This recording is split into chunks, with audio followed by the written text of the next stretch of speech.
Hello and welcome back to the channel. My name is Ewan, aka the Draft Monster. Today we are doing the ultimate draft rankings for the upcoming 2024 season, and I'm basing today's rankings off the drafts that I usually go about, and those are usually structured with 5 defenders, 7 midfielders, a ruck, and 5 forwards. So today I am taking you through my best 50 defenders, 70 midfielders, 20 or so rucks, and 50 forwards. That should give you a whole encompass for your draft, and then you can think about your bench picks. But let's get into it and let's see who is coming out on top in my mind in the 2024 season.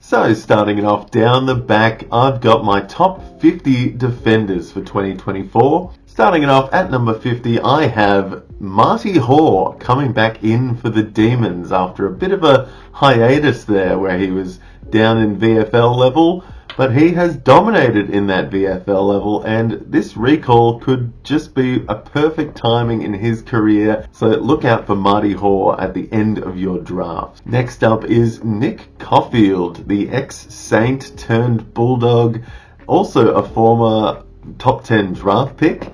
He has that high IQ for a defender, and we haven't seen it in about 2 years because he has had a few injury niggles, but he came back into the VFL late last year for the St Kilda squad and showed a lot of talent there. So this transition to the Bulldogs could just be what he needs to restart his career and really get on our radars fantasy-wise as well. Next up, I've got Minge. That's right, Mitch Hinge is coming in at number 48 on my rankings. The Hinge, he's just got a few games under his belt now. He's a big unit, he's got that running capacity, and he is going to make a name for himself this season, I feel. Come those later rounds in your draft, if you have left your defenders and you see Hinge on the board, do not hesitate. This guy is probably going to hit around the mid-70s again this season, and hopefully he plays a full season out as well. Next up, I've got Will Powell from the Gold Coast Suns, an underrated man in the team, and it'll be interesting to see how it all goes with Hardwick coming in, but Will Powell has shown that he is a formidable fantasy player. He could be taking some kick-ins. He's a fantastic swing option for the Gold Coast Suns. An underrated one that a lot of people don't quite get on board with, but if he is down there at the later parts of your draft, remember to kick in on Will Powell. At 46 there, I've got Adam Sard. The running machine from the Blues is always an option, waiting to see whether he will really peak this year. The guy runs and runs and runs. He can just take that ball from one end to the other. Sometimes that's not fantasy relevant, but, a guy that runs and is on the ground as often as he is cannot be overshadowed come the end of your draft, so keep an eye on Adam Sard. At 45 there, I have the Swan Braden Campbell, who's coming into, a few years in the league now. I could see him really taking on that defensive role and possibly getting on the kick-ins this year a bit more. We've seen Jake Lloyd come and go back there. We've seen Nick Blakey taking some kick-ins, but I think it's a big transition at the Swans, and Braden Campbell could be in for his breakout year. Keep an eye on Braden Campbell come the end of your drafts. At 44, I have Liam Baker, the man who's been waiting to break out into this Tigers squad for a few years now. He is possibly the best utility in the league. He can go forward, he can go back, hence the DPP status. Could see him really taking on a lot more responsibility this season. And as far as defenders go, he is a very good option later in your drafts. feel free to jump the gun on him too, because he is a bit of a mixed bag, and who knows what heights he could achieve this year. At 43 there, I have Miles Bergman from Port Adelaide. Miles Bergman has that running capacity. He has been locked down as a bit of a key defender in recent years. He's coming into, his third or fourth season now, and he is due for a breakout, especially with all these recruits coming in Asava Radigalia and a few big name key defenders coming back. That's going to open up a bit more midfield time or wing time for Miles, I feel, and I could see him run and carrying that ball out of defence a lot this year and really being a really speedy option for Port Adelaide. So if you see Miles Bergman on the board late in your drafts, do not hesitate to pick him up. He's going to have a lot more responsibility this year. I could see him being a very viable option at D5 or even D4 in a lot of leagues, and one to look out for later in the season. At 42, I have the Freo Docker Heath Chapman. Coming into, his third or fourth season at the Dockers. Unfortunately, as of yesterday, picked up a hamstring injury that could delay his start to the season. Something to keep an eye on. He is a little bit injury hampered, but he has that fantasy pedigree. He is ready to take on responsibility this year. I can see him getting a lot more of the ball. Fantastic marker, fantastic athlete, and has that run and carry about him. If he can get over this niggle, this hamstring niggle that he's picked up, then he's going to be doing some damage in the defense this year for sure. And rounding out my top 50 to 41 defenders, I have Mr. Brady Hoff, who's also over in the West. Brady Hoff is coming into his third season in the league. He's put on a bunch of weight, or maybe not just weight, but athleticism this off-season. He's looking in ripping good shape. I think he's well and truly in the best 22 now, with Hearn leaving, a few changes happening at the Eagles. He is one to keep an eye on defensively. Could hold down a wing for a little bit of time as well this season, so a little bit of midfield time for him possibly, and another one to keep an eye on in 24. At 40, I have Mr. Dyson Heppel. So Heppel has been around for a while now, and he used to be a genuine gun option in the midfield. He's now been pushed back into defence in the Brad Scott era, and he's holding his own. He's still there. He's still somewhat relevant now that he's got defensive status. He's not what he used to be. Let's just keep it at that. At 39 is Jack Bowes, another one who has a lot of potential, who just hasn't quite reached that level just yet. He's had his first year at Geelong last year. Maybe there was a bit of change happening, and he had a few injury niggles along the way. Putting down a good preseason this year and hoping he can, really hold down that halfback role. Maybe even get into the midfield a little bit this season would be nice for Jack Bowes, and could be a very fantasy relevant one early on in the year. At 38 there, I have Mr. Jack Scrimshaw of the Hawks. Good old Scrim. He has been a bit out of favour with the Hawks last season. They told him to just shape up a little bit, get his head right, get his body right. He has the running capacity. He has that build for a defender that just screams, I'm going to take every mark, I'm going to open up space. I really hope he can get back on the horse this season, because he was a genuine D3, D4 a few years ago. With this change in management, hopefully he can get back to his best in 2024. Alright, 37 now, I've got Mr. Harry Himmelberg. He's been pushed forward, he's been pushed back, he's had a haircut. Himmelberg has been a genuine gun, or he has just fallen off the map in certain stages of the seasons past. The versatility he has is either make or break for his season, but by all accounts so far, I think he will be predominantly in defense this year, and hopefully that is where he stays, because that is where the money's at. And if we hear about him going forward again this season, he could be slipping well and truly out of the top 50 defenders. So keep an eye on what he is up to.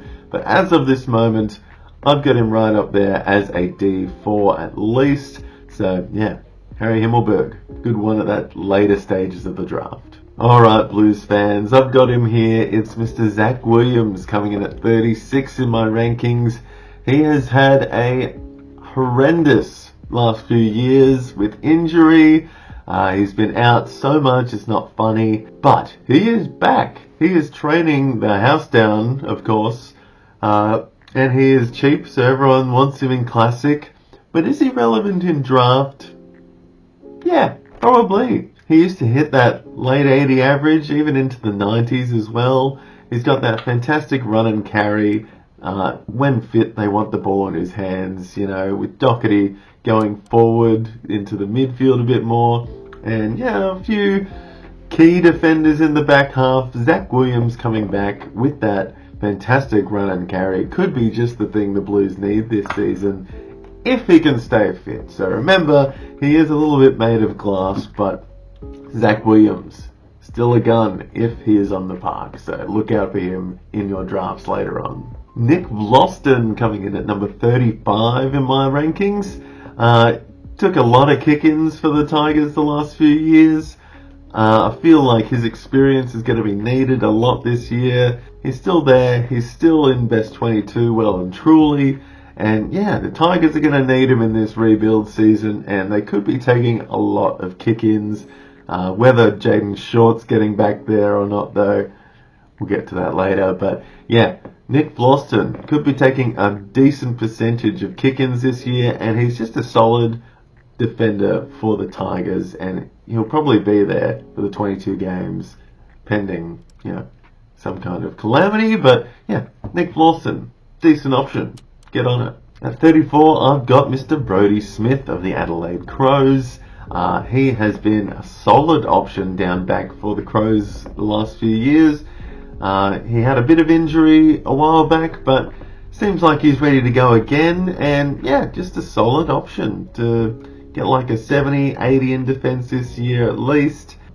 With the Crows kind of shuffling things around, the defence is a little bit like, what are we doing here? But you can rest assured Brodie Smith will be there for the Crows, and hopefully he gets a full season again. Get on it later in your drafts, Brodie Smith. Alright, 33, a good number for a Rioli, but it's Daniel Rioli coming in at 33 on my defensive rankings. Showed us what he had last year, and it was great to see. This kid has got serious talent, running out of the halfback for the Tigers. Don't know if he'll be taking many kick-ins, but he's a fantastic option in the defensive half for the Tigers. As I said with Nick Vlaston, the ball could be down there a little bit this year, and I think they're going to want it in Daniel Rioli's hands. He's a great user of the ball. He's got that speed about him. Fantastic option later in your drafts as well. So remember the name Rioli. Not a hard one to forget there, but Daniel Rioli, right up there with some of the best Riolis to go around. So remember him later on in your drafts. At 32, I have Lockie Weller, bit of a forgotten man for the Suns. He was taking most of the kick-ins early on in 2023 until he did succumb to that pretty bad injury around week 7. Depending on that Hardwick style of play, we'll see. It's going to be interesting to see any of the Suns, how they go this season. But I like to think Lockie Weller is still best 22, and especially when he's fit and firing, he should be leading the charge in the back half for the Suns, I feel. He's got that fantastic IQ about him. He's got that run and carry. He takes some kick-ins, hopefully, this season as well. So, see Lockie Weller on the board. Do not hesitate. This guy is genuine fantasy pedigree, and should be in your teams late on draft day. And rounding out the 40 to 31 rankings, I have Isaac Quaynor, Premiership defender from last year. He is ready to break out. He's really coming into his own as an AFL fantasy player, and he's making himself known in waves. I feel like he was a real cog in that Pies Premiership. His ability to get that ball out of defense with his run and carry, elite kicking was, something to behold last season, and maybe sometimes didn't come across fantasy-wise. He does need to work on his floor scores a little bit more, get that consistency up just a little bit, but Isaac Quaynor is a unit. He is a little running machine with a lot of power behind him, and I could see him having possibly his best season ever, hopefully cracking well and truly into the 70s this season. Alrighty, this next one is always hard to get around, and a lot of people have him much higher than I do, that's for sure, but, I just can't get on board with this man anymore. It's Mr. Elliot Yeo. But, having said that, he's still at number 30 in my rankings for defenders, because it is hard to pass up some of the hype that is going around him this season. By all accounts, he's training in the midfield. He is going to be getting CBAs and, really not in the back half whatsoever. So he's going to be doing a lot of the legwork. But that's what I'm kind of worried about with Elliot Yeo, because he is made of glass. He has not played a full season in 4 years. Given when he was playing full seasons, he was a fantastic option. But he just hasn't. He hasn't shown us that any time recently, and for that reason alone, I've got to have him, in around the 30 mark out of my top 50, because I just don't trust him. It's as simple as that. If he is getting that much work to do in the midfield, I have a feeling, and touch wood here, because you don't want it to happen, but we can't really trust it to not happen. So is he going to break again this year? Hopefully not. But Elliot Yeo, fantastic option. I won't be jumping the gun on him personally.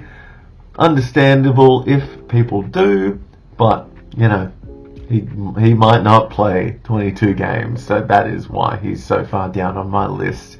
And hopefully he can, but right now I'm just not trusting you, Elliot. Sorry, mate.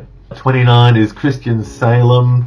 He's had a little bit of injury himself recently. Found himself back in the team a bit last year after being out. But a few years ago he was also a genuine gun of the competition, hitting those mid-80 averages.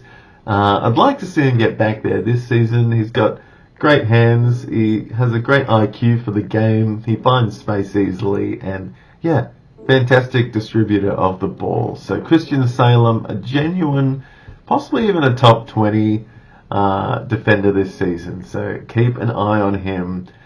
Wouldn't be surprised if people jump the gun on him a bit too. Coming in at 28, I've got Mr. Marcus Windhager of the St Kilda Saints, a genuine breakout candidate this year. He showed us what he had in the second half of last season, where he ended up averaging like 77 from the last 12 games that he played.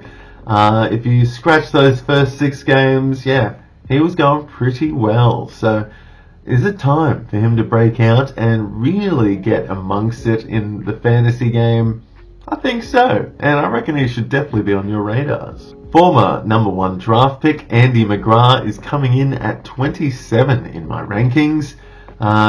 He could be in for some midfield time, but there's a lot of Bombers that are in for midfield time. A lot of draftees coming through that could be taking up that role. So Andy McGrath has been pushed down the back.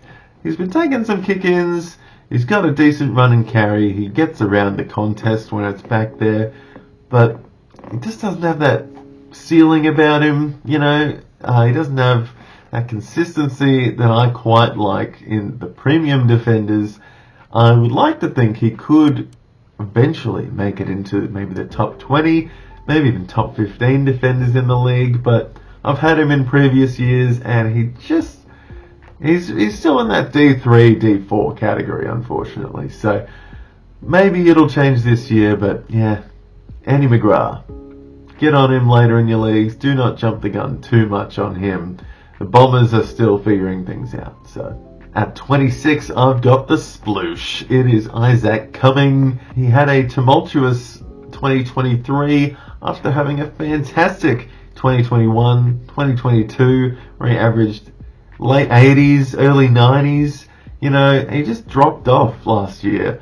Was to do with a bit of a niggle, bit of a change in dynamic at the Giants where he wasn't taking as many kick-ins, and it was a big facet of his game. But he is still young. He's going to be there for a long time coming, and he should be well and truly in the Giants' plans moving forward. And yeah, hopefully he's taken some kick-ins this year, because if he is well and truly a top 20 defender. And yeah, I've got him still at 26 just to be cautious, but he could well and truly be right up there with the best this season. So keep an eye on him if he does sleep on draft day. At the defender halfway point, I've got Mr. Jaden Hunt of the West Coast Eagles. He is a winger for the Eagles. He is a consistent player there and well and truly in the best 22. I can see him running up and down the wing all year this year in a rebuild year. He's going to be underrated, not really talked about too much, so could be a sleeper on draft day. And yeah, get on it. If you see him there and you've only got a D1, he could well and truly be a D2. Fantastic D2 option. And yeah, get on it. At 24, I have a bomber in Mason Redman. Took pretty much most of the kick-ins last season and was a fantastic open marking option for them. It seems like they really want the ball in his hands coming out of the defense, and yeah, he averaged pretty well last year. I was amazed when people were taking him early, but it was justified. I might even be picking him this year because of what he did last year, and that's not usually a good tell of how they'll go this year coming, but yeah, Mason Redman, that guy's a gun, and I'm a genuine fan now. So yeah, get on board with him midway through the drafts, but probably wouldn't be going too early on him. Next up, I've got Demon Trent Rivers, who has been, had a bit of a breakout last year, averaging mid-70s, but this year he has maybe got some midfield time on the cards and maybe some CBAs even. So whether he can take advantage of that, make the most of his opportunities this year when given to him, I'd like to see it happen, and I reckon it very well could be a bit of a bump in his average this year. So Trent Rivers could be well and truly up into the 80s this season and a decent option midway through your defensive ranks. Next up, I've got Lockie Ash of the Giants, with Isaac Cumming kind of taking a back seat last season. We saw Lockie Ash taking a lot of kick-ins. He has that fantastic run and carry, fantastic distributor of the ball. He's still young. He's due for a breakout. Not due. He averaged very well last year. But whether he can retain that and keep that going with Isaac coming back into the fold. We'll see how he goes. But at the moment, I'm being a little bit speculative. I just don't think he will reach those same heights as last year. But still a very good option midway through your defensive ranks. And rounding out my 30 to 21 ranks, I've got bomber Jordan Ridley. Jordan Ridley, I think, is going to get freed up a lot this year because of the introduction of Ben McKay. He's not going to be playing that key defensive role anymore, which will open him up to a lot more run and carry roles. Hopefully, get the open mark more so than the contested mark. Maybe take some kick-ins as well, because he is due for a bit of a bump, I feel. He's still got age on his side, and he's an up and comer in that Bombers squad. So just look out for Jordan Ridley this season. He could be someone that makes it into a D2 role by the end of the year. Alright, we're getting into the nitty gritty stuff now, and at number 20 here I've got Mr. Jordan Clark of the Fremantle Dockers. By all accounts, Jordan Clark has taken on a whole bunch of responsibility in this preseason. He's become a leader amongst the Dockers in a very young team. You can see him definitely taking on a much better halfback role, which is where the money's at this season. And distributing the ball out of the defensive 50 is something that Fremantle really make the most of, and where a lot of their fantasy points come from. So I'd love to see him doing that role a lot more this season. Absolutely an option for your D2 role in your team. But yeah, don't leave him too late, because I reckon he could be an absolute gem of this year. At number 19, I have Mr. Luke McDonald of North Melbourne. One of the few North Melbourne players in this list. Not many defenders for North Melbourne this year. A few injuries, and he has the most experience. He has that pedigree about him from years past that could land him as an 80 plus average easily by the end of the season. Especially, if he's one of the main men. He's got the most experience at North Melbourne in the defensive half, and it's going to be hard to see him not getting that responsibility and, seeing the ball in his hands a lot, when North Melbourne's probably going to be having the ball down the back a fair bit again this year. At number 18, I've got the man from last year's grand final, Kitty Coleman, and he is a jet. As we all saw late last year, his last 3 average was fantastic. Fair bit of role to be had back there at the Lions, as running defenders are a little bit hard to come by there. They got some key position defenders, but they don't have the fast, speedy, nimble defenders that some other teams do. And that's where Kitty Coleman's going to thrive. He is that option for the Lions, and you see the ball being in his hands a bit, distributing it out of the back half, and really getting a bit of junk time this year with some marks, plenty of kicks, and a fair few kick-ins on the cards for Kitty this year. At 17, I've got Bailey Dale of the Bulldogs. Fantastic kick-in option there last year. He was taking over for Caleb Daniel a lot. His distribution out of the back half is fantastic. He's got a big boot on him. He's got that fantastic speed about him that runs it out as well. See him taking a lot of kick-ins. Seeing him, just being that swingman option for the Bulldogs as well in the back half. So, and possibly some wing time as well. So, fantastic option for a D2 possibly, or even a D1 if you've put your options elsewhere. Bailey Dale, absolute jet. Hopefully he's going to have another blinder this year.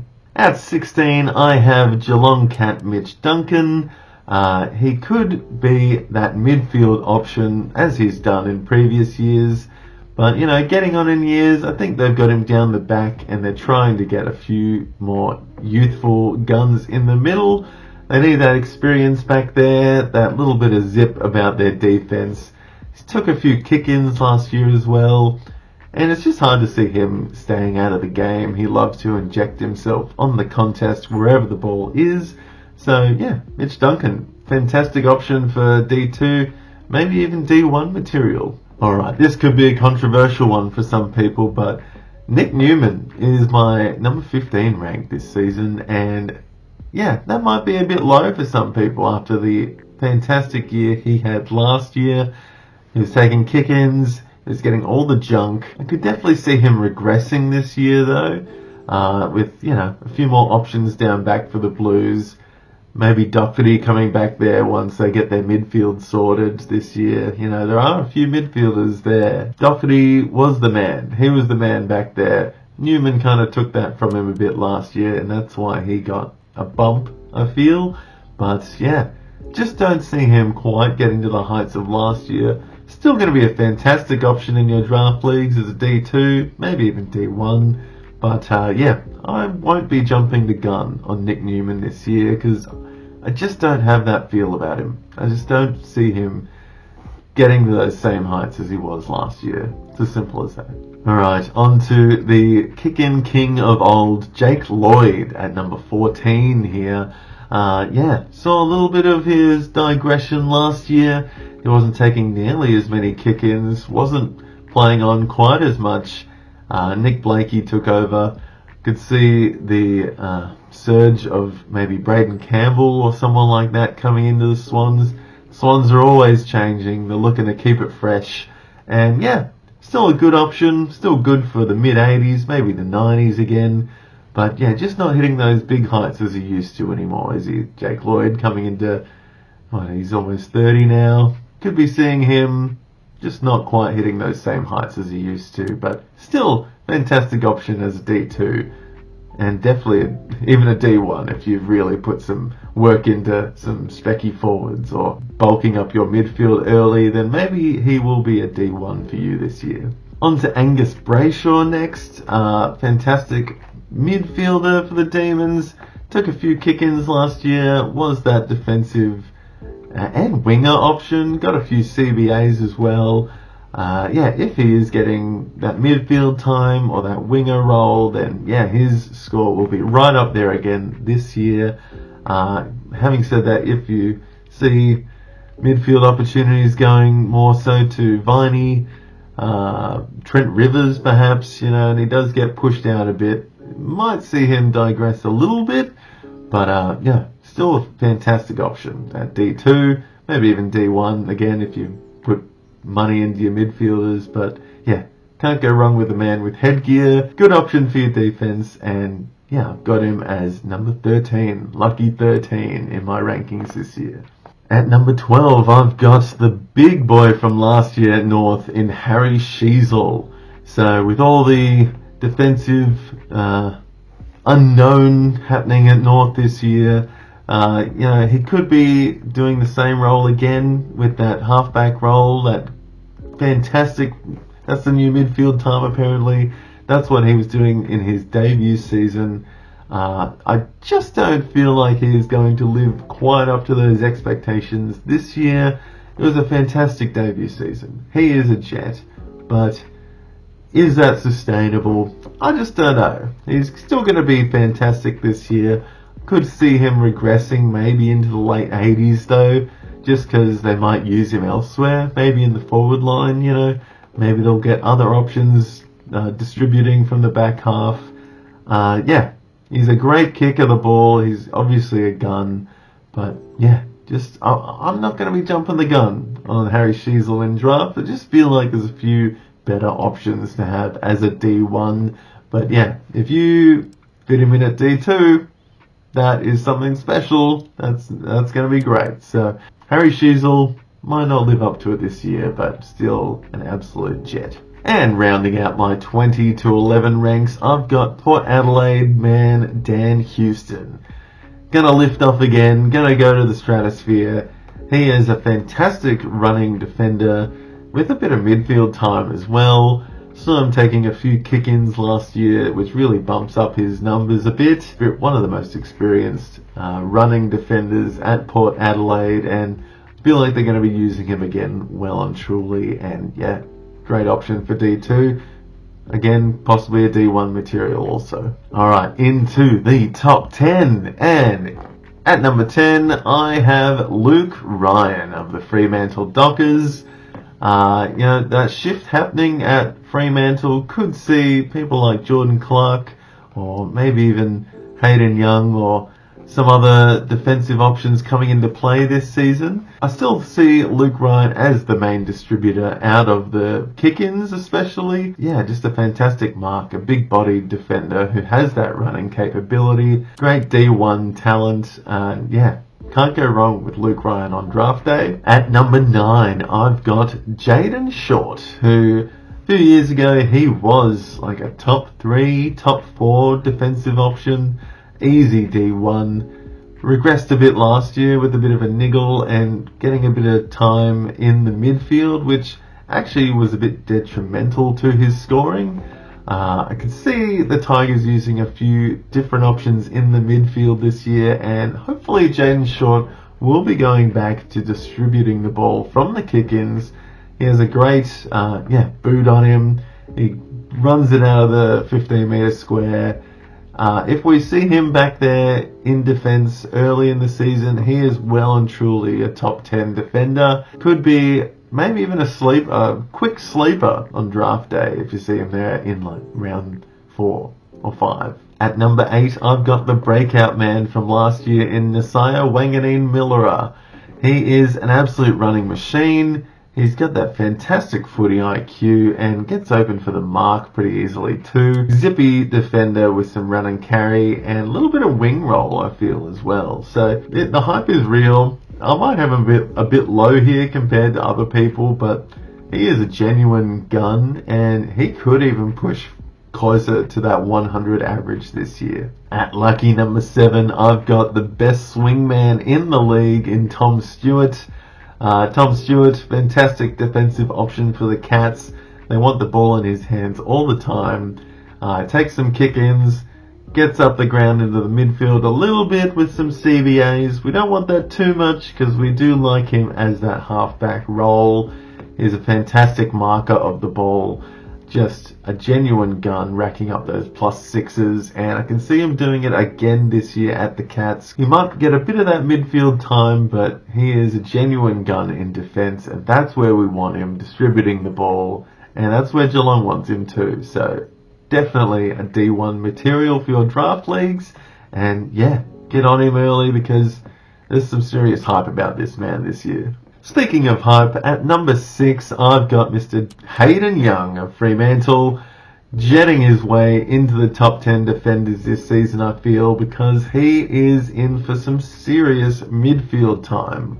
I don't think he will be down the back too much at all, and if he is, he's not going to be right down the back. He'll be swinging around at the halfback role, but mainly going through that midfield. I feel like he's going to get a decent amount of CBAs, maybe even the third banana behind Brayshaw and Sarong this year. So look out for Hayden Young. Serious breakout this year happening, I reckon. And yeah, the hype is real. Get on board Hayden Young early. At number 5, I've got the other guy from the West who's got some hype about him, is Liam Duggan, new co-captain of the Eagles. Got some serious midfield minutes this preseason. He's been in ripping good form. He's going to be right in amongst it, getting that midfield time. His body's ready to go. He's not quite as breakable as Elliot Yeo. Just a genuine leader at the Eagles. And I reckon he is going to put his foot forward and lead from the front this year and average well and truly into the 90s by season's end. Alright, getting down to it now. Number 4, Lachie Whitfield.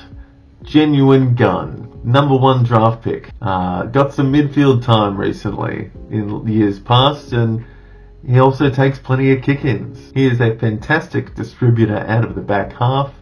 He gets in amongst some CBAs, he gets some kick-ins. Just another person that GWS is going to want the ball in their hands a lot this season. He is fast, he is nimble, he just has that fantastic footy IQ, and I cannot speak highly enough.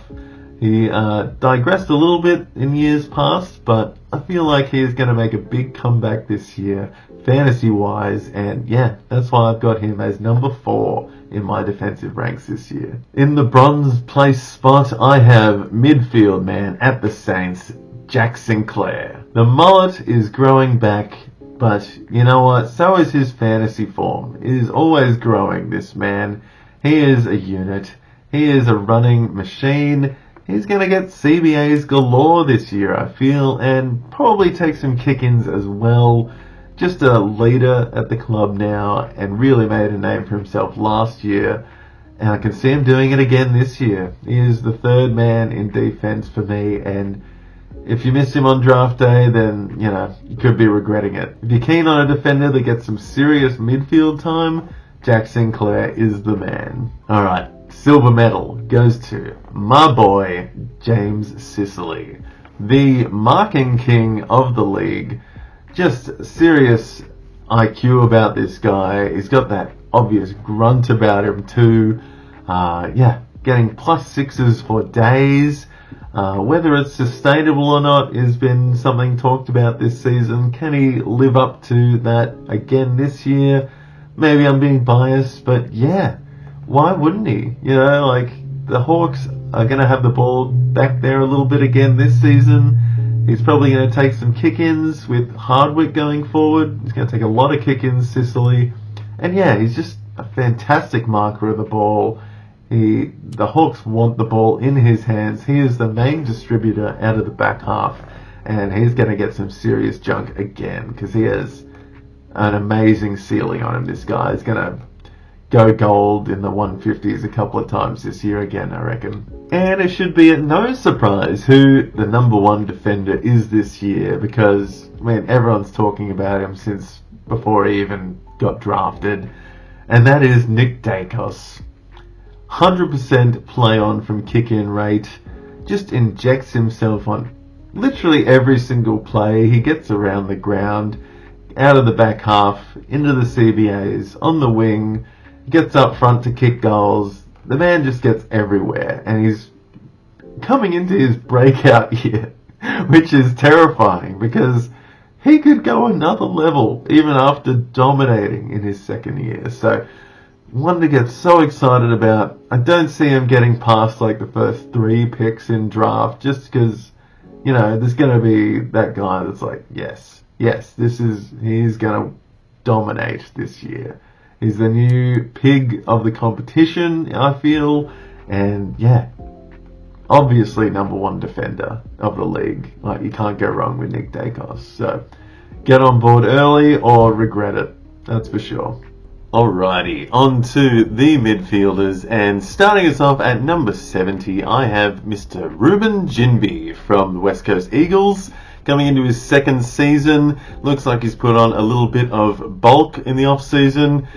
He is just a genuine gun of the game. I think he's got a bit of a wing role this season, and it looks like he could be getting some CBAs on the cards as the Eagles transition into their new era, which he is a massive part of going forward. So lock him in as, kind of a breakout this season coming up, that's for sure. At 69, I've got Angus Sheldrick of the Sydney Swans. This guy is just an absolute bull at the contest. He just needs to get that game time behind him to really show us what he's got. I think this is the season he's going to pop, and fingers crossed he can get some games in, because if he does, make sure he's on your team, and hopefully he's not wearing the vest too much this year, and we'll really see him up his average a lot more. Next guy on the cards at 68 is Jake Saligo from the Adelaide Crows. Just another inside bull who is coming into his third season, so traditional breakout year on the cards. There are a few mids going through there at Adelaide, but I reckon if Jake is around and he's getting games like he was last season, then he's just going to keep improving, and 100% one to lock in at M7 if you get the chance. Next guy is Jaeger O'Meara from Fremantle at 67. He's had a bit of trouble with injury since forever in his career. He made that switch to Fremantle, was it last year or the year before? And still a little bit of trouble, but his average did, stay up there a little bit. I only have him down at the M7 range purely because there is that risk of being injured. That rebuild on the cards at Freo as well. I reckon we're going to see the likes of Will Brodie, maybe even Jeremy Sharp getting amongst it a bit more. So that midfield numbers might take a little bit of a hit for Jaeger O'Meara. But he's still a solid option. I reckon if he is playing and if he's got the green light to get back on the park, he's a solid option at M7. Alright, at number 66, I've got another new name on the blocks, one that's coming up, especially this year, since it's his first year, and that is Riley Sanders. By all accounts, having a fantastic first pre-season. He hasn't played one AFL game yet, but with Bailey Smith being out for the Dogs for the whole year, he's pretty much taken that mantle at the Bulldogs training already, and I could really see him just coming in all guns blazing this season and could be a favourite for the rising star. Just a gun inside mid in his under 18 days. Looks like he's going to be an absolute jet for the next 15 years or so. So keep an eye on him. Rookie years aren't usually massive, but he could be an exception, and really looking forward to seeing him on the park this year. At 65, I've got the new Saint in Liam Henry. I think he is just going to come in and make it his own at the Saints after a few first years at Fremantle. In his under 18 days, he was an absolute jet. He was averaging, I think, 108 or something in his under 18 footy days. He's just a speedy inside-outside midfielder. fantastic IQ about him at AFL level, and I think he's just going to keep getting better. St Kilda, they've got a few names going through the midfield, but I reckon he'll be, above Seb Ross. Other new recruit, Paddy Dow. A few others in there that like Hunter Clark maybe as well. I think he'll be above those guys. Maybe not quite at the level of Brad Crouch or Jack Steele or anything just yet. But yeah, Liam Henry, fantastic one to keep an eye on at M6 or 7 this year. At 64, I've got the big man that gets talked about a lot, and that is Jason Horne-Francis.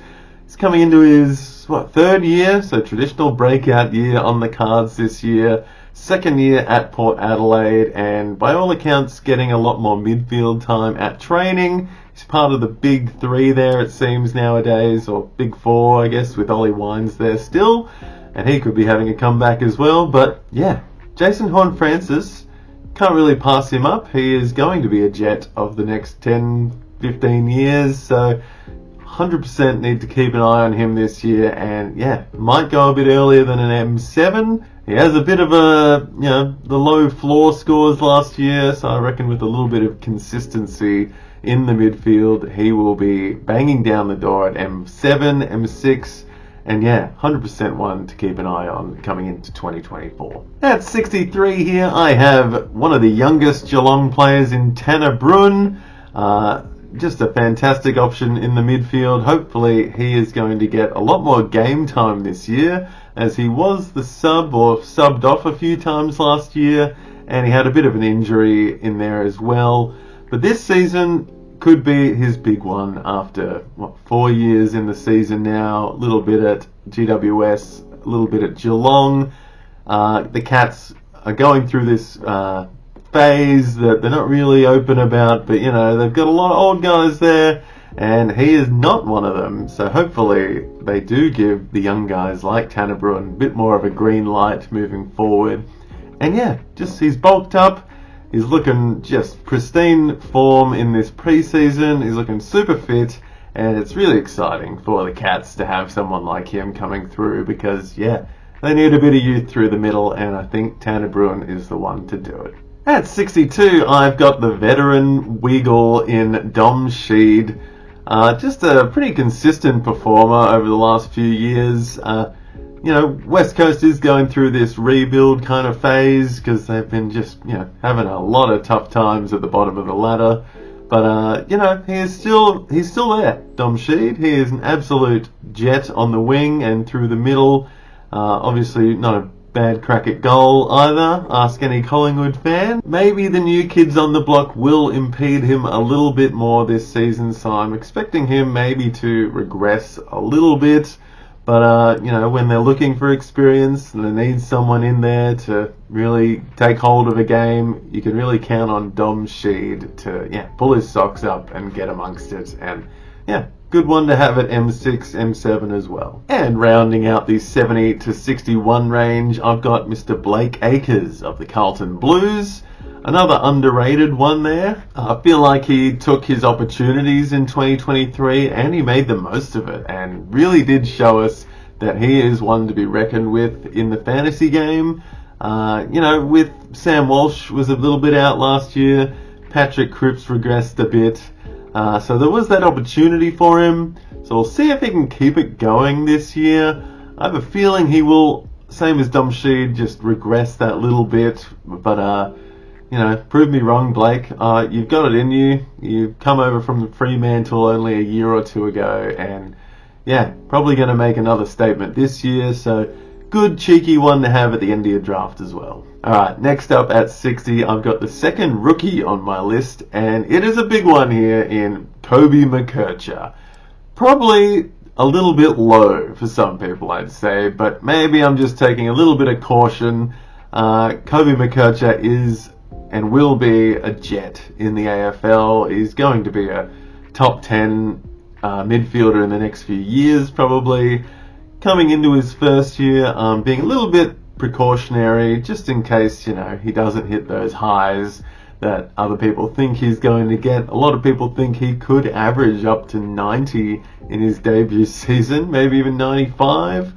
He looks ready-made. He is just a nimble, jet with a slick left boot. And yeah, got a lot of likeness to Zach Merritt before he's even played an AFL game. So that is some massive praise for him. Hopefully he can prove me wrong though. I reckon the hype is real on Kobe McKercher. At 59, I've got Mr. Finn Callahan of the GWS Giants coming into his third season, which, yeah, his breakout year potentially. He did up his average by about 20 plus last year and really showed us that he will be a formidable midfielder for years to come. And yeah, third year, that breakout year. Seems like he's third, fourth banana at the GWS Giants already. Having a fantastic preseason, really part of the club culture. I think everyone there loves him. And I think he's going to pop even more in 2024, probably pushing into an 80 plus average. At 58, I've got one of the mature ages at Richmond in Jacob Hopper. Fantastic midfielder again. He's had a little bit of problems staying on the park the last few years. Just a couple of injuries and niggles to go with some decent scores along the way. He averaged pretty well, 2 years ago and 4 years ago. And he's got that potential to get into the 90s. I think it's one I'm just being a little bit precautionary with again. Possibly one you could let slide a little bit on draft day with Richmond going through this revamp, this restructure with a new coach. Hard to tell who's going to be the big bananas at the Tigers this year, but I reckon you could definitely count on him to be a solid M6, maybe even an M5 or more. But again, just being a little bit precautionary there with Hopper.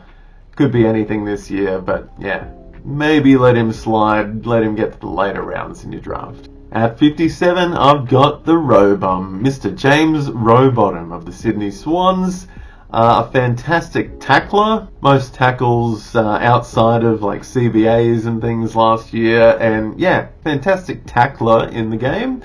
Just needs to up his disposal count and effectiveness to really push that barrier into the pristine territory of midfielders. And yeah, with all these new recruits in Taylor Adams, James Jordan, Angus Sheldrick possibly taking a bit of time, the Swans are pretty stacked. So another one I'm going to be precautionary with this year.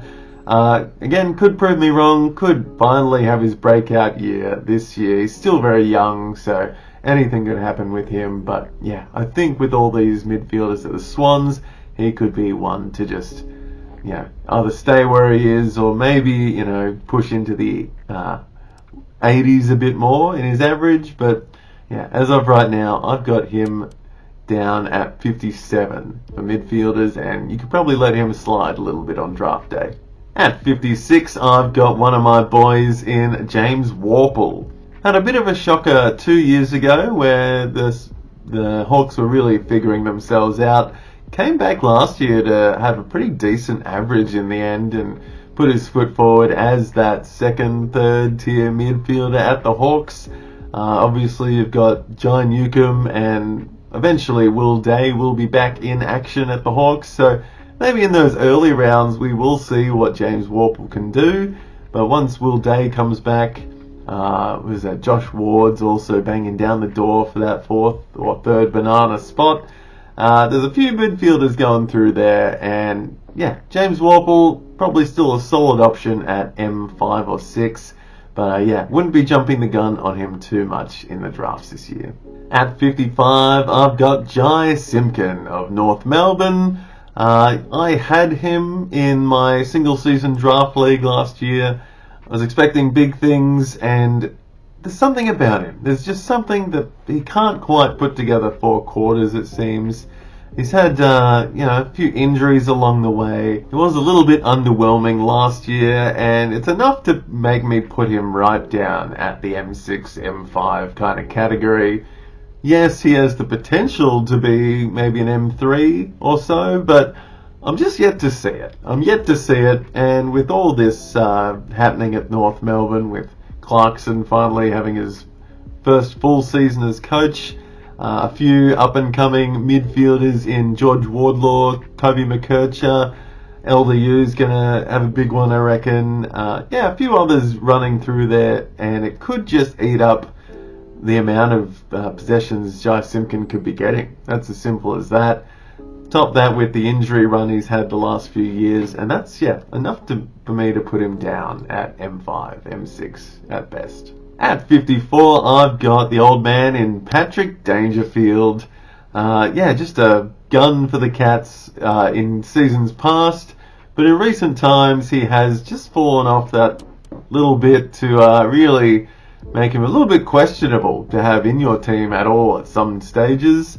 He had forward status for a bit, which made him a little bit more appetizing, but interesting pick this year, coming into like his 15th, 16th year or something like that. I feel like he's still got that grunt, but 34 years of age, and with a few up-and-comers coming through at the Cats, I just feel like his best is probably behind him.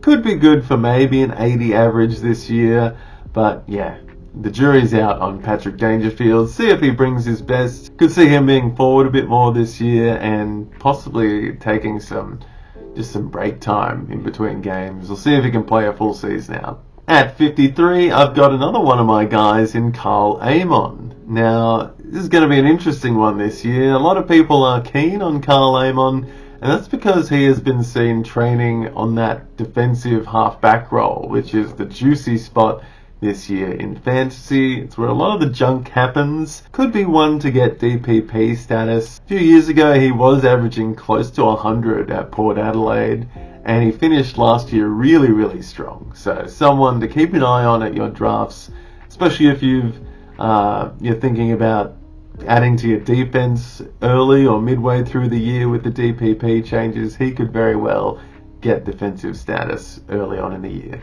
Alright, at 52, I've got one of the greatest midfielders to play the game, and that is Scott Pendlebury.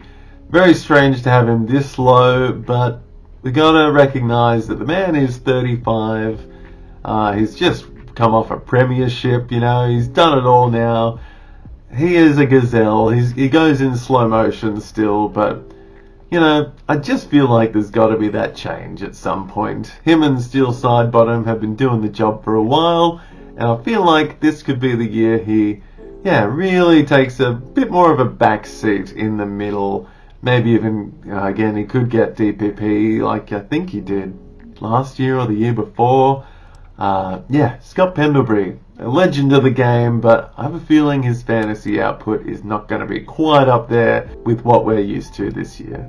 At 51 now, I've got a bomber in Ben Hobbs. This guy is coming into his third year, traditionally a breakout year, and he looks like he is up to the task, I feel. Just a gun inside midfielder in his under 18 days. He's hit the ground running at the Bombers and really made that midfield position his own.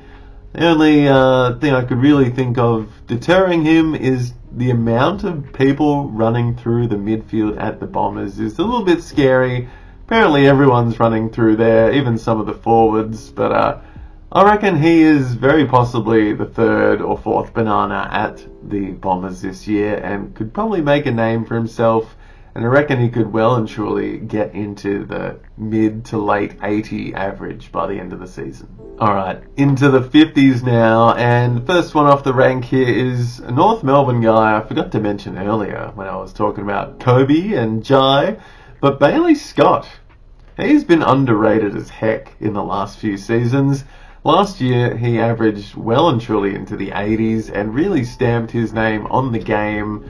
I have a feeling he could be one to, get right back up there again this season and fly right under the radar again, because, feels like no one's talking about this guy, but he is a genuine star. If it comes to draft day and, you're thinking about a midfielder and a lot of people won't be picking him because, I don't know, there's not much hype around him. I reckon he'll be a consistent pick and, well and truly in M5, M6 territory this year. Alrighty, George Wardlaw is up next at 49 in my books, and it's only coming into his second season, but this could be his breakout year.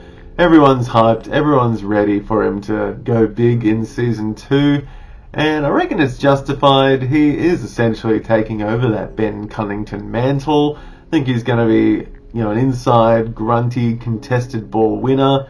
He's got that IQ about him that just screams fantasy potential. A little bit of caution in the sense that he does have a little bit of injury history. He only played a few games last year before he got injured, and in his draft year he was also injured as well. So just something to remember going into 24. But by all accounts, I think he's training the house down at North Melbourne, and yeah, he could be in for a big one. And at 48 here, I've got pretty underrated guy here in George Hewitt of the Carlton Blues. A few years ago, Hewitt was an absolute jet for the Blues. He had a little bit of injury last year and fell out of favour a little bit.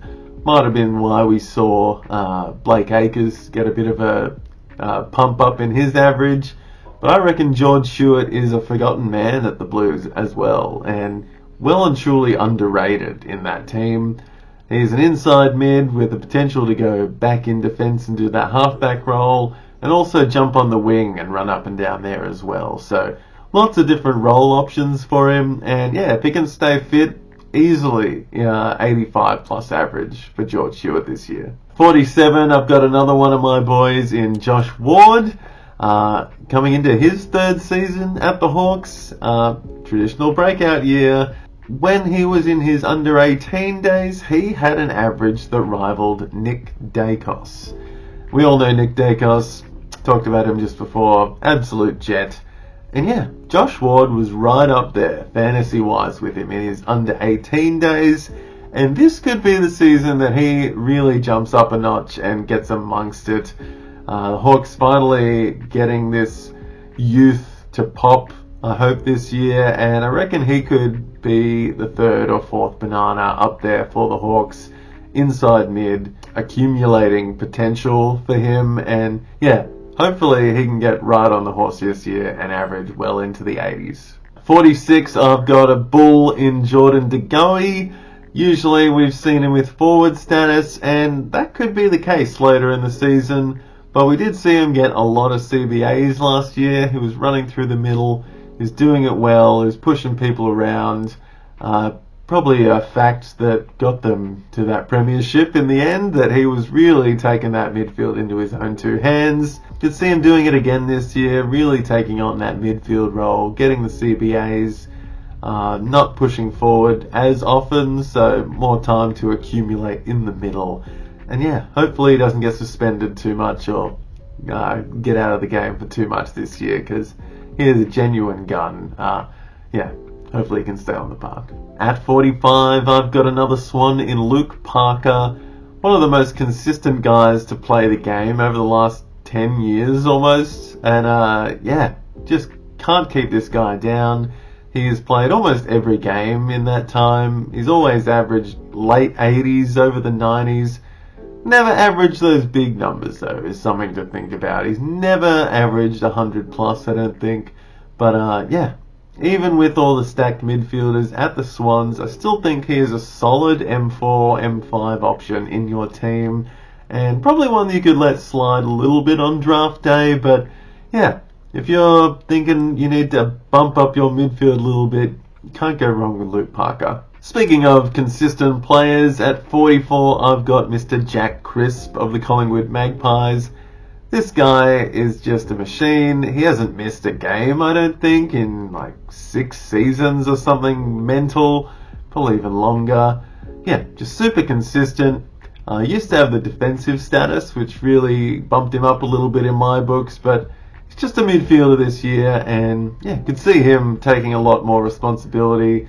As I said, with the aging guys at Collingwood, we could see guys like Jack Crisp, Jordan De Goey, few other young guns coming through and making it their own this year. And as I said, can't get much more consistent than Jack Crisp.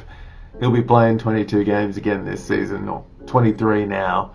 And handy one to have midway through your draft when you're looking to bump up that midfield. Alright, at 43 I've got one of the gruntiest guys that plays the game, and that is Patrick Cripps of the Carlton Blues. He used to be the saviour and grace for the Blues. There was no one at the Blues that, could go past Patrick Cripps. absolute bull at the contest, gets all the contested disposals, pushes people around. Just fell off the bandwagon a bit last year and didn't quite stay on the park as much as maybe we would have liked. Didn't quite hit those highs that we were used to. With all these Blues coming through now, Sam Walsh, Adam Serra taking up a lot of the CBAs, and it's got those youthful legs to them. I see Patrick Cripps just not hitting that height again. He gives away a lot of frees, to be honest, and yeah, just has those niggles that make you think he's not quite going to pull off a full season in the end, but still a good solid option at M4, maybe M5 if you're lucky and he slips that far. Don't put all your eggs in the Patrick Cripps basket this year. He could be in for, another subpar year, I reckon. At 42 now, I've got a forgotten man and ex-Brownlow medalist in Ollie Wines. Ollie Wines had a fantastic year in 2022, but 2023 was a pretty off one for him. I think he was off the park a little bit. And with the breakout of Connor Rozee and Zach Butters last year, he did take a little bit of a back seat. Now adds in Jason Horne-Francis to that, and it's, a lot of the CBAs are getting sucked up. And that's where Ollie Wines made a lot of his numbers back in the day. It was being that bull in the CBAs, getting the midfield time. And we just saw him trail off a little bit last year. But this year, by all accounts, in pre-season, he has been hitting the ground running. He's putting in the work. He's been looking really good. And I'm probably being a little bit cautious here, having him down in the 40s for midfielders. He could well and truly be a top 30, maybe even top 20 midfielder by the end of the year. But I'm just taking a little bit of caution coming into this season. And I think he will definitely be close to a 90-plus average again this year. But we'll have to wait and see how that Port midfield looks come round one. Rounding out my 50 to 41 range is Matt Crouch of the Adelaide Crows. An absolute gun back in his day, but he hasn't had a lot of days in the last 2 years or so since falling out with the Crows. But he came back to it at the end of last year though. He averaged pretty well in that last few rounds, and it seems like he was back in action for Matthew Nicks. And come round one, if we see Matty Crouch on the follow or in the centre bounces, he can well and truly get back up close to triple digits if he is good enough, which we know he is. He just needs that confidence behind him. He needs the coaching staff to let him do his thing. And will we see that with so many Adelaide Crows coming up, and obviously Jordan Dawson and Rory Laird smashing through there? Is there enough space for Matt Crouch to get back up to his best? We'll have to wait and see, but you can't deny that form from a few years ago, and it could be coming back in 2024. Alright, into the juicy stuff, and number 40 here, I have an absolute upcoming jet in Nick Martin. He plays all around the ground. A few years ago when he started, I think he started with 140 in his first game or something like that. Played a little bit of that forward role. Last year he was in the midfield a lot more.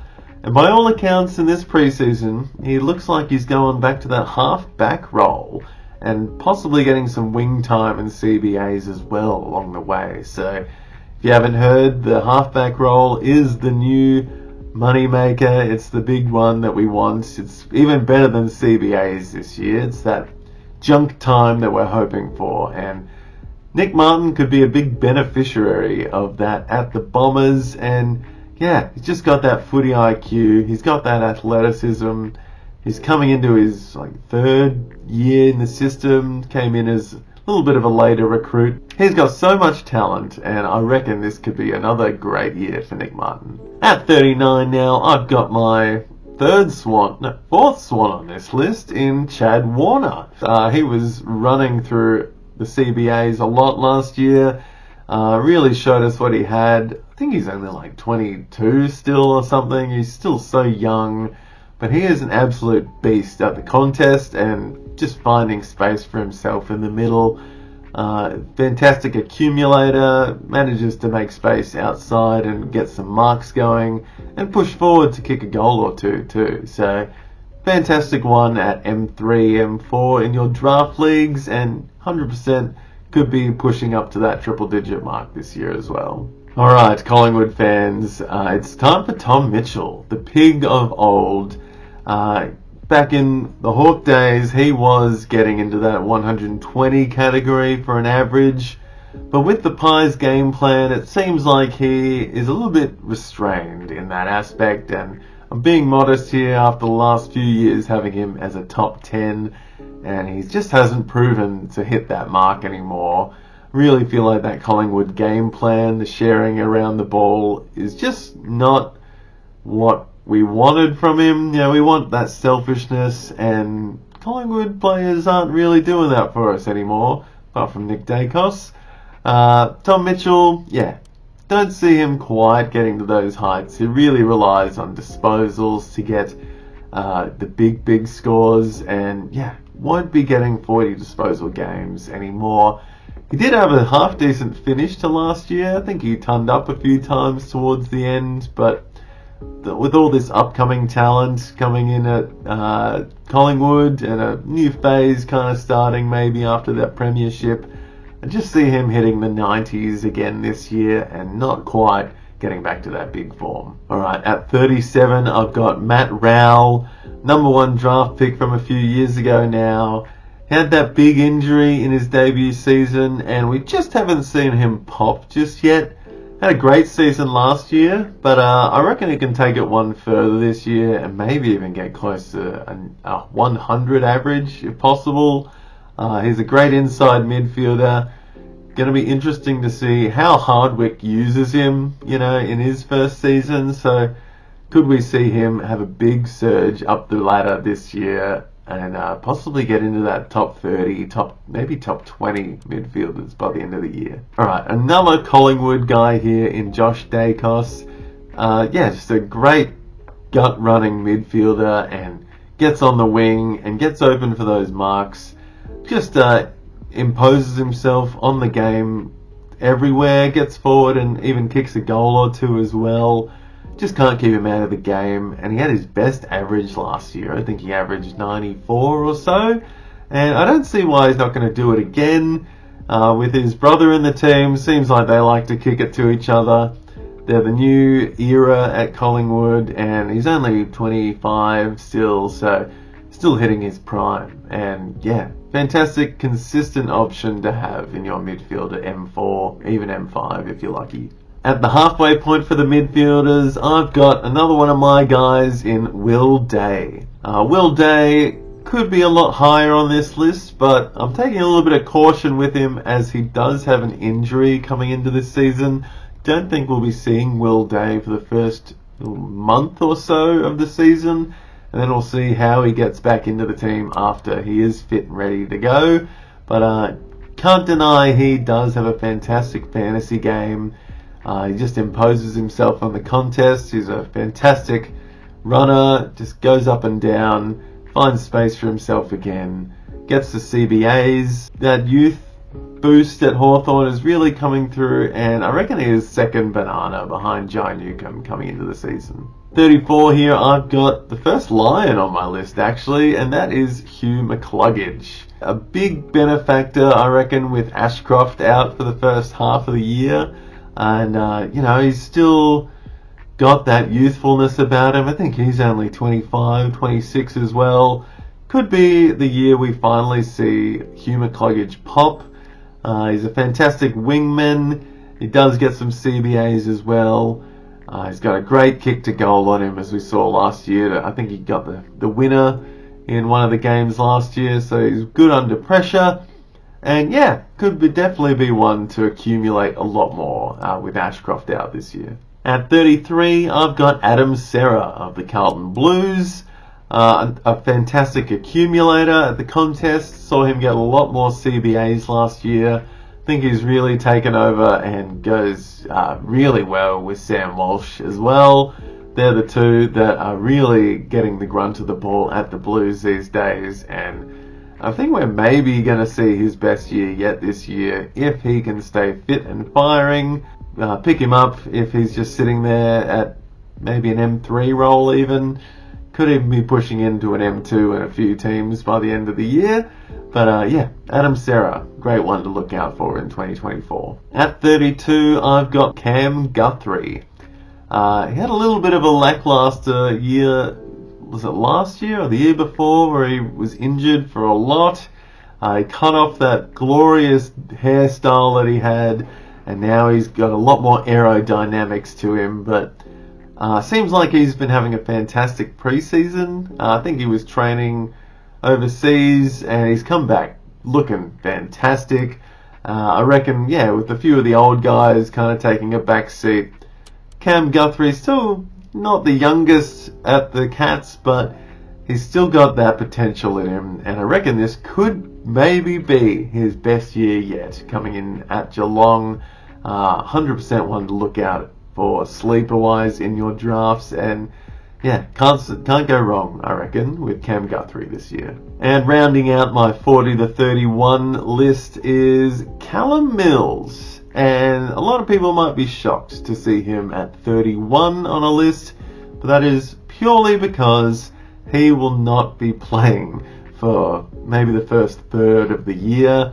So, you know, definitely one to let slide on draft day. Just don't get caught too quickly going for Callum Mills, because, yeah, you won't be getting him playing maybe until after a few of the early buys. Having said that, when he is playing, he is easily like a top 10, maybe top 15 midfielder in the league. Just an absolute jet of the contest. We saw him break out a few years ago. I think he averaged 110 or something 2 years in a row.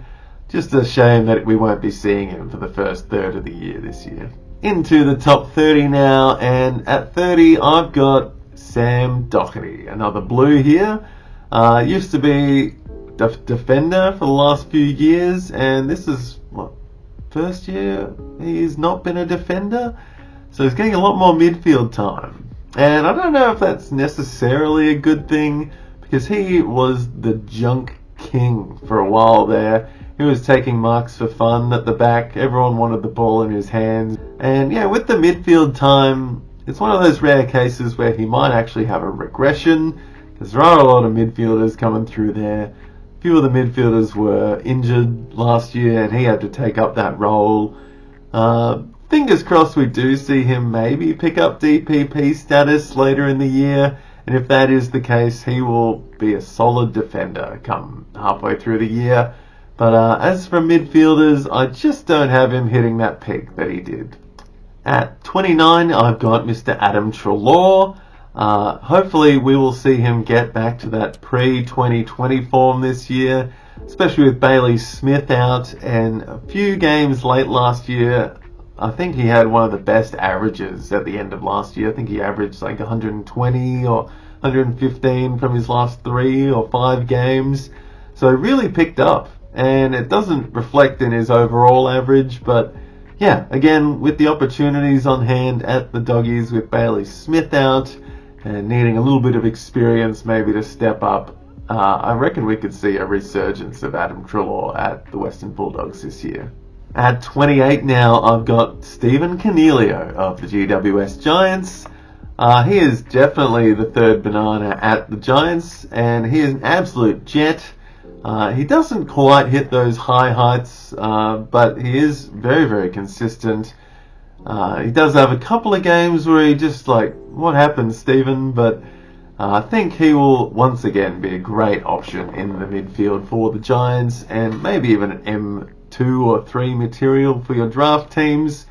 We had him as a forward last year, so seeing him as a midfielder is a little bit disappointing, but who knows, with Tom Green, Josh Kelly, Finn Callahan, all doing their thing, maybe he will get pushed forward, because they do like to do that at the Giants. He does like to kick a few goals, so we might see him get DPP later in the year, and that would be awesome. But for now, as a midfielder, I think he's gonna do the same thing again and maybe hit that 100 mark. At 28 here, I've got the third Eagle on my list in Tim Kelly. And I think Tim Kelly is the number one midfielder at the Eagles this year.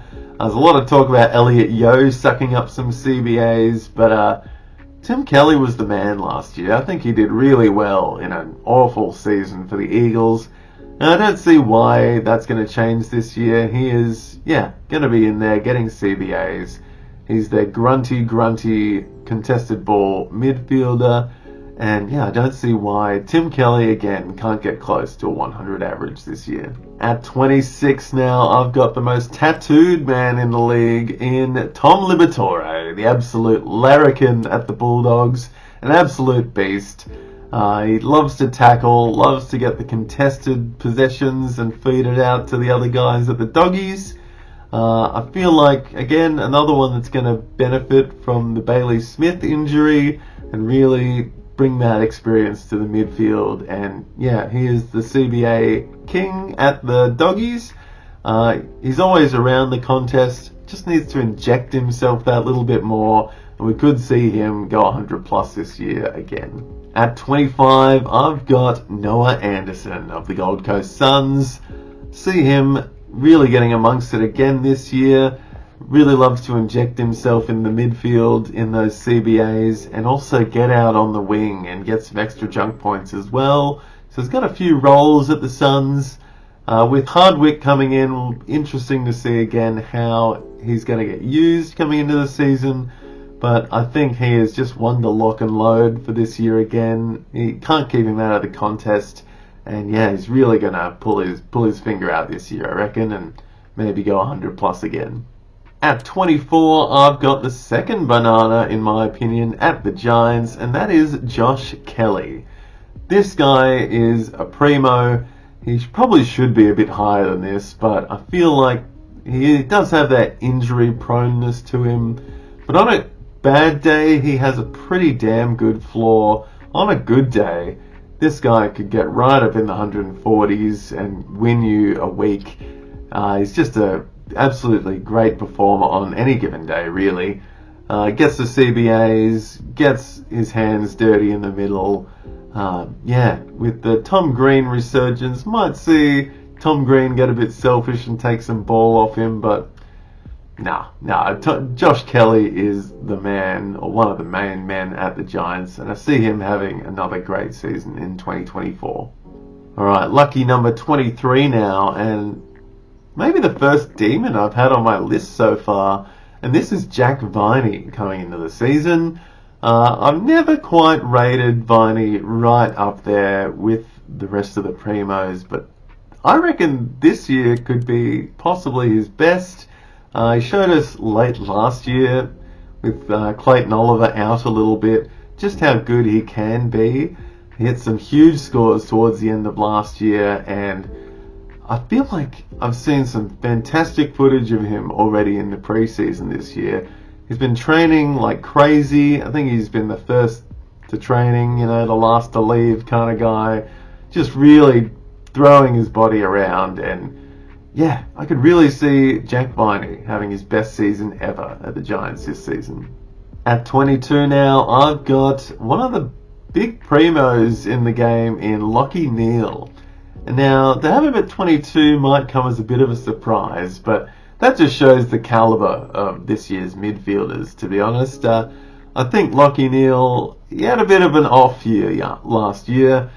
Won a Brownlow, but still just didn't hit those fantasy numbers, and maybe a lot of people thought maybe he shouldn't have won the Brownlow, but that's not what we're worried about. We want the Lachie Neale from 2-3 years ago that was hitting those massive scores and just grunting it up in the midfield.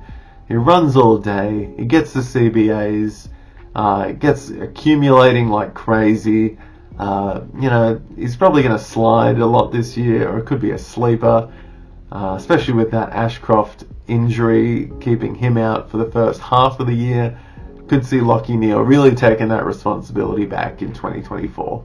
Alright, getting into some nitty gritty ones now, and I've got Brad Crouch at 21 as far as midfielders go this year. Had a fantastic year for the Saints last year. He's a consistent, grunty midfielder for the Saints. Really loves to get in there and get the contested disposals. Loves to tackle. Just the biggest body in the midfielders at the Saints. One of, I think, 8 people that got a 90 plus average at the killed the Saints last year. And I see him doing it again this year, but maybe not to the extent as 2023. Again, you've got a few new names coming through in Liam Henry, Paddy Dow when he's back on the field, Hunter Clark maybe sucking up a bit more ball in the middle this year, Jack Sinclair obviously, Jack Steele, a lot of Jacks. But yeah, can't go past Brad Crouch at an M3, maybe even an M2 territory for your team if you've put some effort into your defense or picked a ruckman early. Probably get on Brad Crouch if you have put things into other areas, because he could be anything again.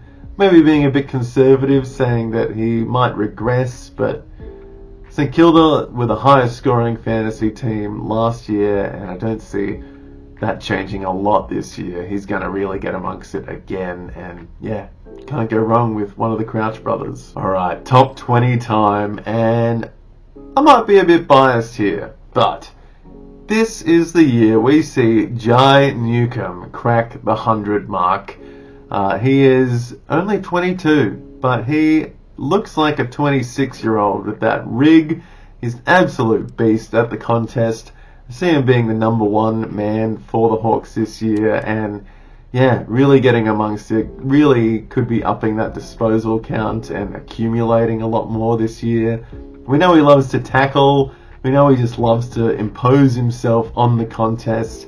And with a lot of the Hawks hopefully building up their game this year, I reckon he could have a bit of help, and that could really bump up his average. And yeah, Jai Newcomb could be 105 average this year, I reckon. At number 19, I've got one of the Port boys in Connor Rozee. Connor Rozee is a smooth-moving, high-accumulating midfielder. Showed us what he had last year and the year before that, but yeah, fantastic option in the midfield.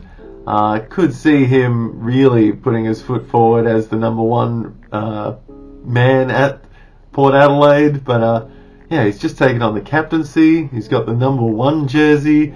They're really putting their faith in him down at Port Adelaide, and I see him having another awesome season. Yeah, loves to tackle, loves to hit the scoreboard sometimes as well. Yeah, gets forward. He might even get that forward status back that he had last year.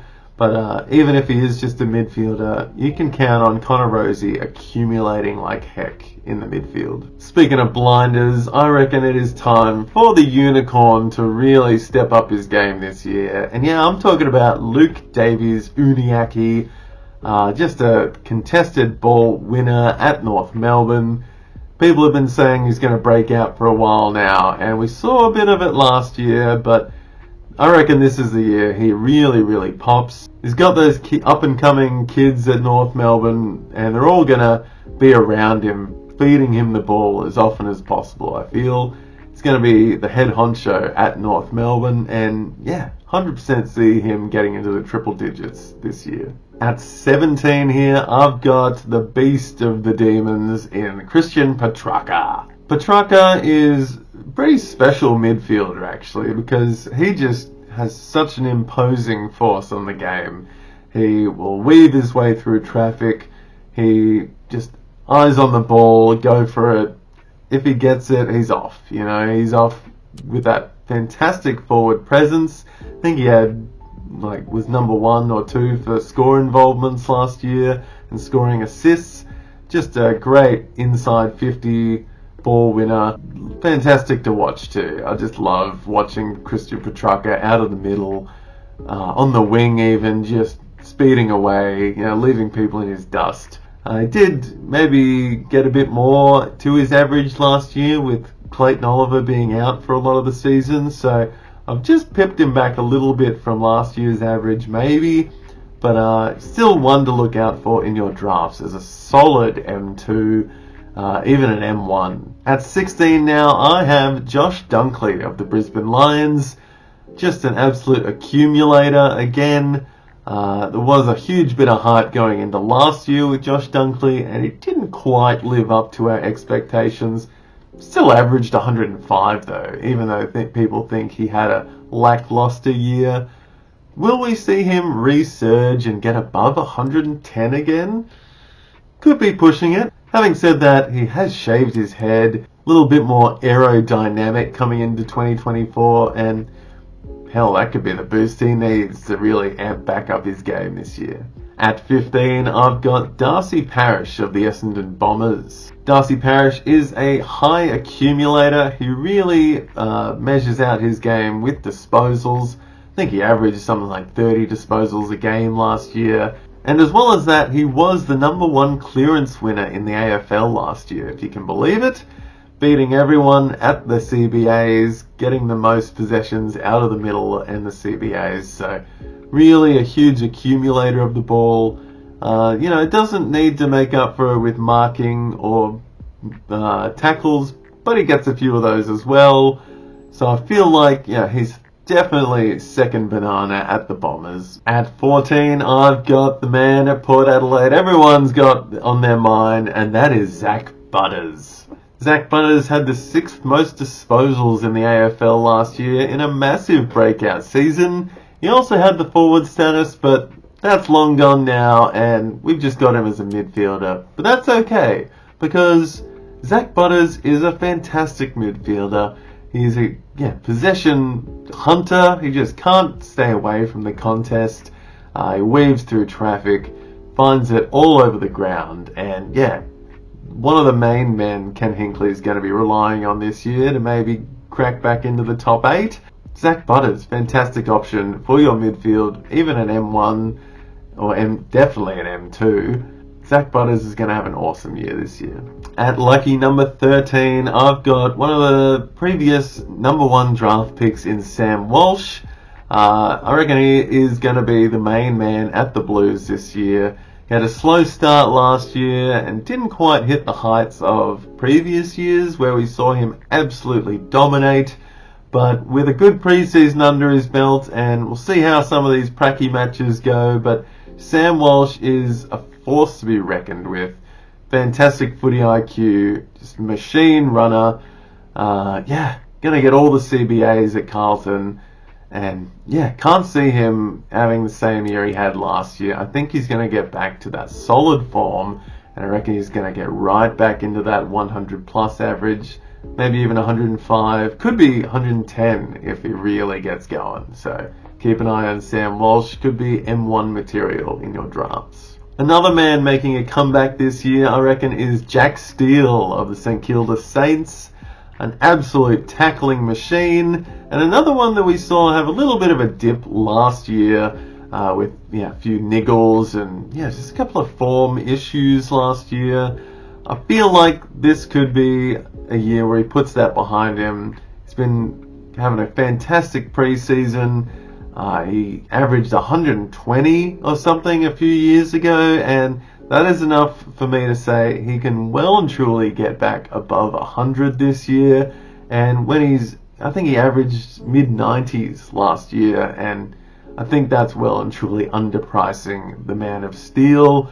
So on draft day, I wouldn't be mad if I took Jack Steele as an M2, even an M1. Really see him getting back on the horse this year and smashing out another 105 plus season. Alright, rounding out the 20 to 11s, I've got the Fremantle man in Andrew Brayshaw. Andrew Brayshaw is a high accumulator, relies a lot on disposals to get those high heights in fantasy, but he is so consistent it's not funny. I think he had one score last year that was under 90 or so, and just dominates at the contest, gets a lot of CBAs, gets plenty of space for the mark, and if he doesn't have the ball in his hand, he's tackling whoever's got it. So I feel like 11 could be shorting him a little bit, because he could well and truly be a top 10 midfielder this year. Maybe a little bit conservative having it at 11, but can't go wrong, Andrew Brayshaw. Alrighty, here we are with the top 10 midfielders. And coming in at number 10, could be a surprise for a few here, but I've got Mr. Rory Laird of the Adelaide Crows. He's averaged just ridiculous numbers for the last 10 years or so. He's a super consistent performer, barely misses a game. I think he hit 130 plus a few times last year, and I think he only went under 100 2 or 3 times last year. So super consistent, super grunty midfielder at the Crows, and they'll be relying on him a lot more again this year. Great option to have at M1. Rory Laird's in for another awesome year. At number 9 there, I've got Mr. Touk Miller of the Suns. Another one similar to Jack Steele, really dipped off a lot last year, had a bit of injury trouble, found his feet again, which didn't let him hit those high heights we saw a few years ago, where he also averaged 120 in 2002, I think, or 2001. Just a beast, a tackling machine, absolute rig on him. I don't know if you've seen how fit this guy is, but he is a unit. And if he is in full flight, expect him to be well and truly close to that 110 average again this season. At number 8, I've got the big man at the Tigers, Tim Taranto. And I feel like a lot of people have jumped off the Tim Taranto bandwagon this year. Not sure entirely why. Could be with the restructure going on at the Tigers, with a few up-and-comers happening. Maybe people don't believe he can sustain such an awesome average as he did. But I'm here to tell you, Tim Taranto is still a beast. He's been a beast since year 2, and yeah, I don't see him getting out of the thick of it this year. He's going to be relied upon a lot as one of the big, mature midfielders at the Tigers, and yeah, could easily see him getting 105, 110 average again this season. Alright, my second Crow in the top 10 here is Jordan Dawson. Just a ridiculous athlete. Such a big kick on him. He got a few goals from outside 50 last year. He was up front. He was down the back. He was getting lots of CBAs. The guy just plays everywhere around the ground, so he's just got a role wherever you want to put him.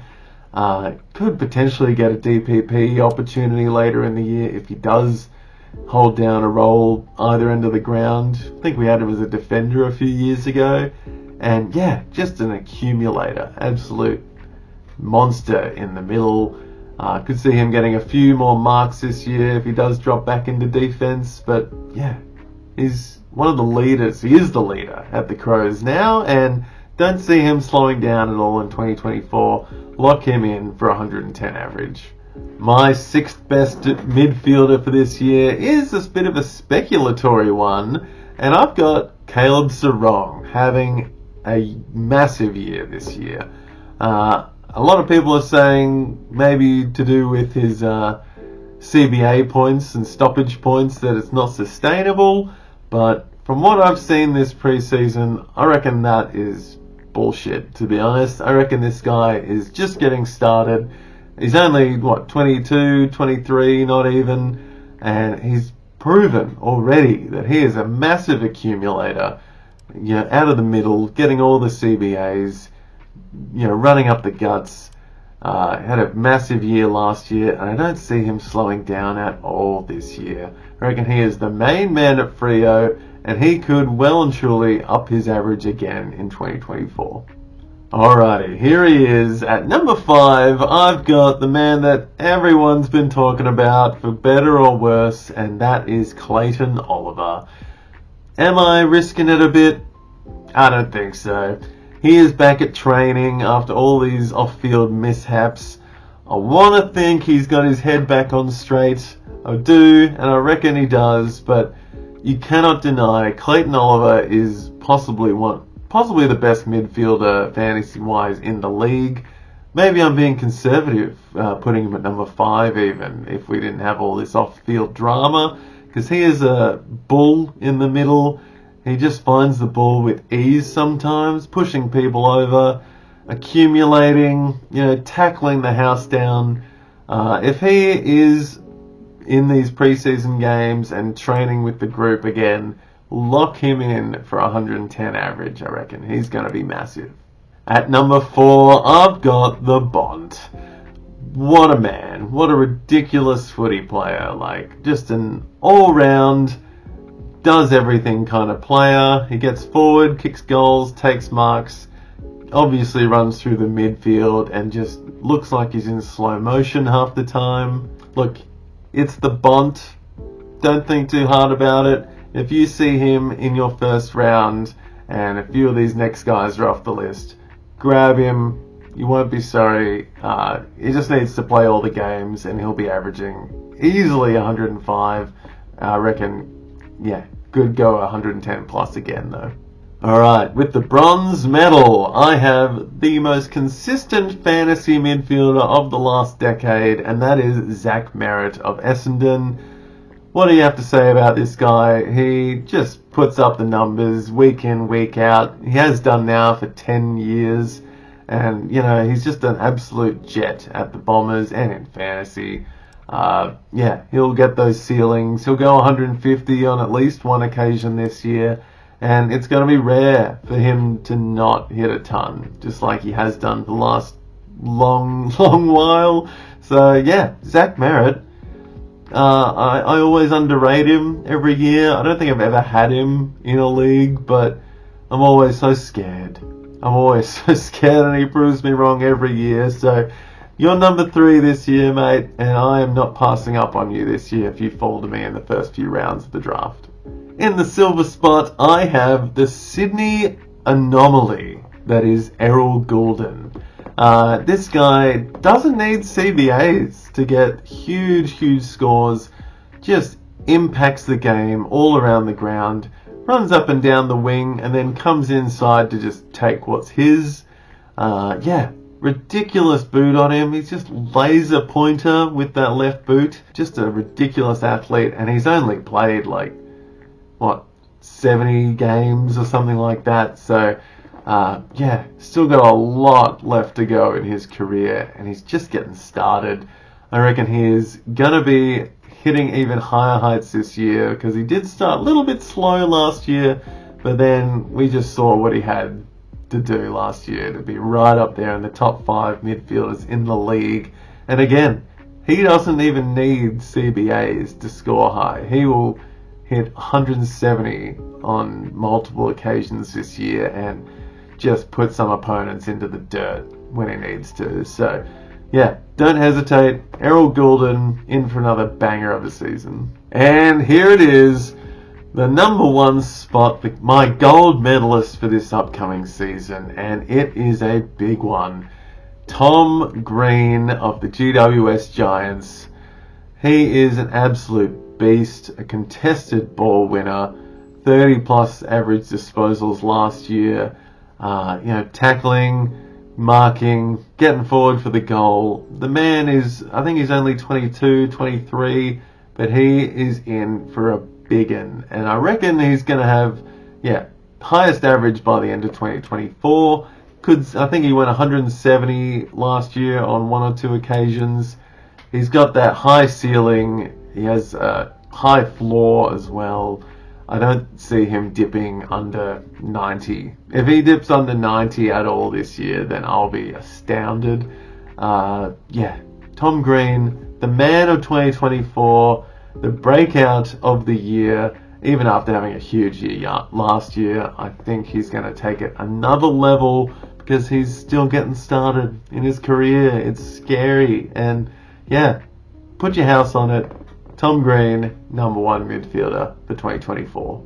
Alrighty, on to the Ruckman now, the big boys for this year, and I've got about 20 Ruckmen that I've got in mind for this year.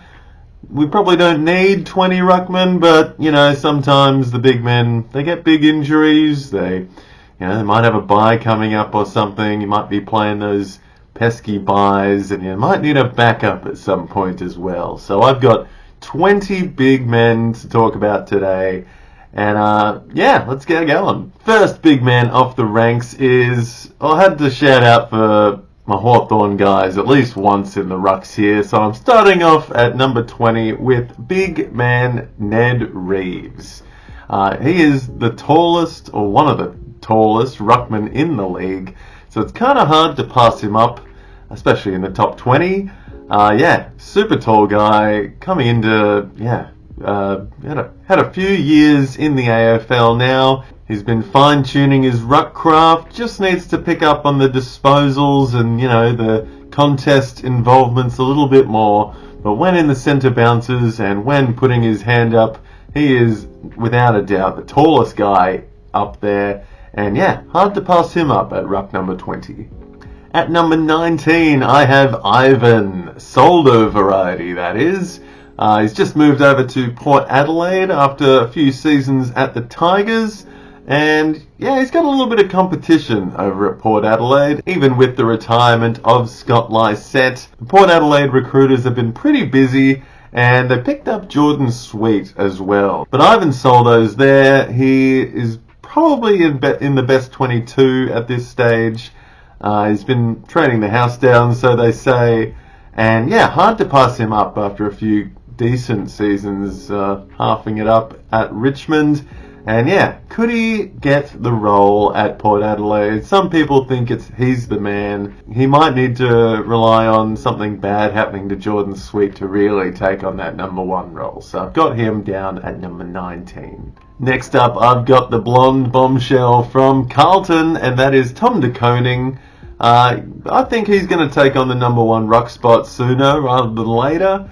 Obviously, you've got Mark Pittonet there as well, who has done some serious numbers when he is playing, but he hasn't been playing a whole lot. And with Tom De Koning coming through, he can really be a chance to take that number 1 ruck spot, and that's why I've got him right up there at number 18 in the ruck department this year. At 17 now, I've got the new Bomber big man in Todd Goldstein. He is about 37 now and coming into his, 18th, 19th season in the league. So he's been around, and this could be one of the last hurrahs that we get to see Todd Goldstein. Bomber rucks have been kind of, no one really touches Bomber rucks ever in the last few years or decade or so, but he could be the exception, and he could be the one striving to maybe get the Bombers in their first final series for the last 20 years or so. He used to be a premium ruckman of the league, but I reckon age is just not on his side anymore. Possibly Sam Draper could be making his mark this year after he has been out for the last little while as well. But it still remains to be seen if Draper can really bring that fantasy game. In the meantime, I've definitely got Todd Goldstein taking on that number 1 rock spot at the Bombers. At number 16, I've got the Geelong man in Mark Blixavs, who isn't really so much a ruckman full-time per se. He's really a big midfielder / key defender option for the Cats. He's got fantastic durability. He's been just smashing out game after game for the last, 10 or so years. And it's really hard to pass him up when he does have that running capacity. And they use him in a lot of other roles as well. So 100% a good option in your draft leagues to maybe pick up Mark Blixavs as a replacement in case one of your rucks go down this year. At number 15 here, I do have the other Port Adelaide big man in Jordan Sweet. Now, Jordan Sweet has been the backup ruckman for Tim English at the Western Bulldogs for the last few years, and he never really got much of a go. In fact, last year he didn't get a go at all, but he did play a lot of VFL, and he was doing really, really well in the VFL. He averaged over 100. Now, I know it's just VFL, but this guy has been banging down the door and just hasn't been given the opportunity because he's been behind the best ruckman in the league. A good shift to Port Adelaide for Jordan Sweet. Could see him taking the number 1 ruck mantle going into 2024. And if his VFL form's anything to go by, could be in for a good fantasy year as well. He is a big man. He is a very intimidating man. And could definitely see him making the most of his opportunities in 2024. At number 14, I've got Oscar McInerney of the Brisbane Lions. Just been a solid ruck option for the Lions the last few years. Not the biggest fantasy game out there, but pretty consistent when it comes to, maybe a backup ruck in your draft leagues. He doesn't really have any competition there, especially since Tom Fullerton left last year to go to the Demons. He's got Darcy Fort there as well, but I just don't see Darcy Fort taking any kind of time off Oscar McInerney this year. And a solid backup ruck for your leagues this year is Oscar McInerney of the Lions. At lucky number 13, I've got Kieran Briggs of the GWS Giants. A bit of competition at the Giants ruck spot the last few years. Used to be Braden Pruce was the man for the job, but he has been out of action and out of mind ever since he has just turned to glass. A lot of fantasy coaches went with the Pruce train a while back, but he just hasn't been on the field. And Matthew Flynn was there as well, but he's off to the West Coast Eagles. So Kieran Briggs, he really put up his hand last year and made the most of it. He really did have a solid breakout, and it worked for the Giants, so I just don't see them changing it too much this year.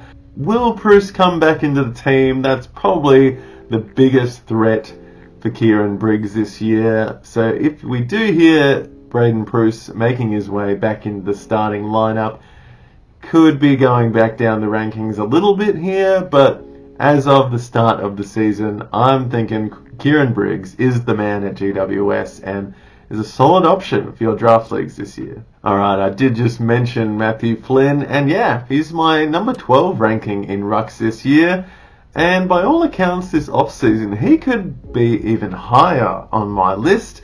It sounds like he is having a ripping good off-season and pre-season at his new club, the West Coast Eagles. Obviously Nick Nats left that spot. They've got a few young guns coming up in the ruck department there, but just don't know if they're quite AFL ready. And Matthew Flynn is. He's had a few games under his belt now. He's a decent age. I think he's like 26, 27. And that's pretty prime ruck breakout territory, especially if you've been third banana for a while and you're just gunning to break out and make the most of your AFL career. I think Matthew Flynn could be a solid option in your draft leagues this year, and could very well be a top 10 by the end of the season. And rounding out 20 to 11, I've got Freo backup ruck Luke Jackson. Now, this is a bit of a controversial one, I feel, because Luke Jackson could very well be a top 5 ruck this year. And the only thing that's stopping him from being a top 5 ruck is Sean Darcy, the bigger man at Fremantle and the main pure ruckman at Fremantle. So Luke Jackson is quite versatile. He's essentially a big midfielder. He gets around, he lays the tackles, he can get into the middle to get the hitouts, but we're going to probably see him played a little bit more forward, hence he has that DPP on him this season. And unless Sean Darcy, God forbid, will be out a bit this year, I could see Luke Jackson again taking a bit of a back seat.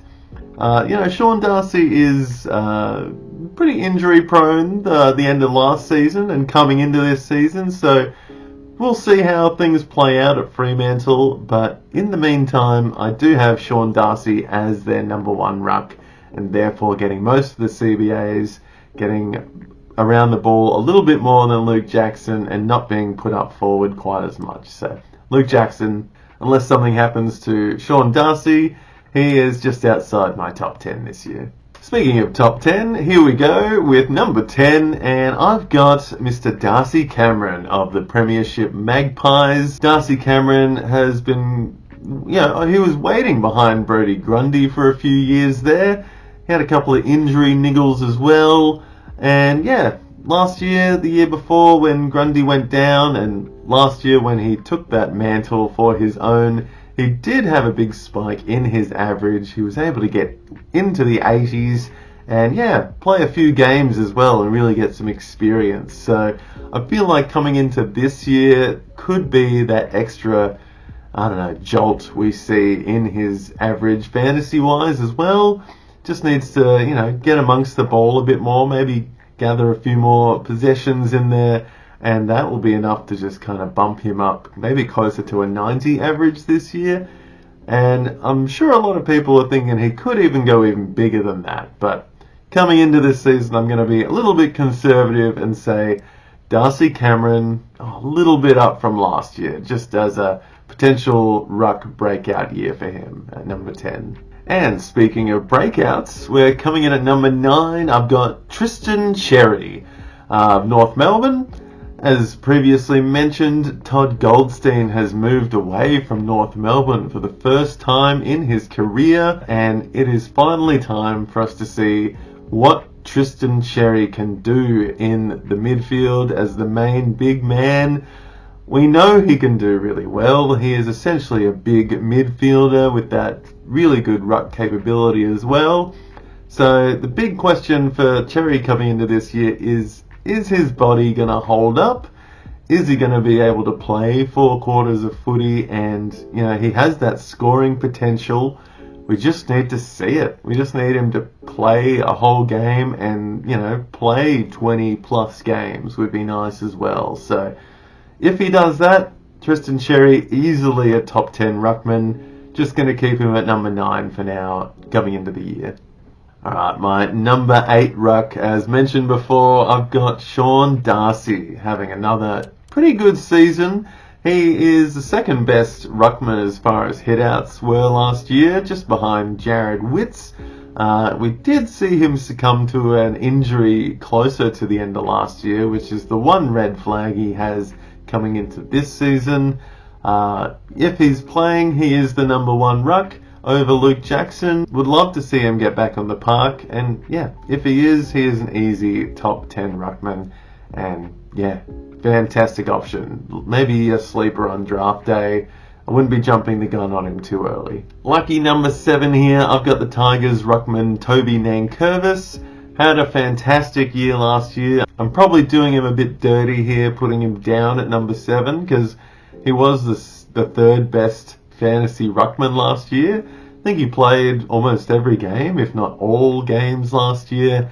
And really had a cracker. My 6th best ruckman I've got down there as Riley O'Brien from the Adelaide Crows.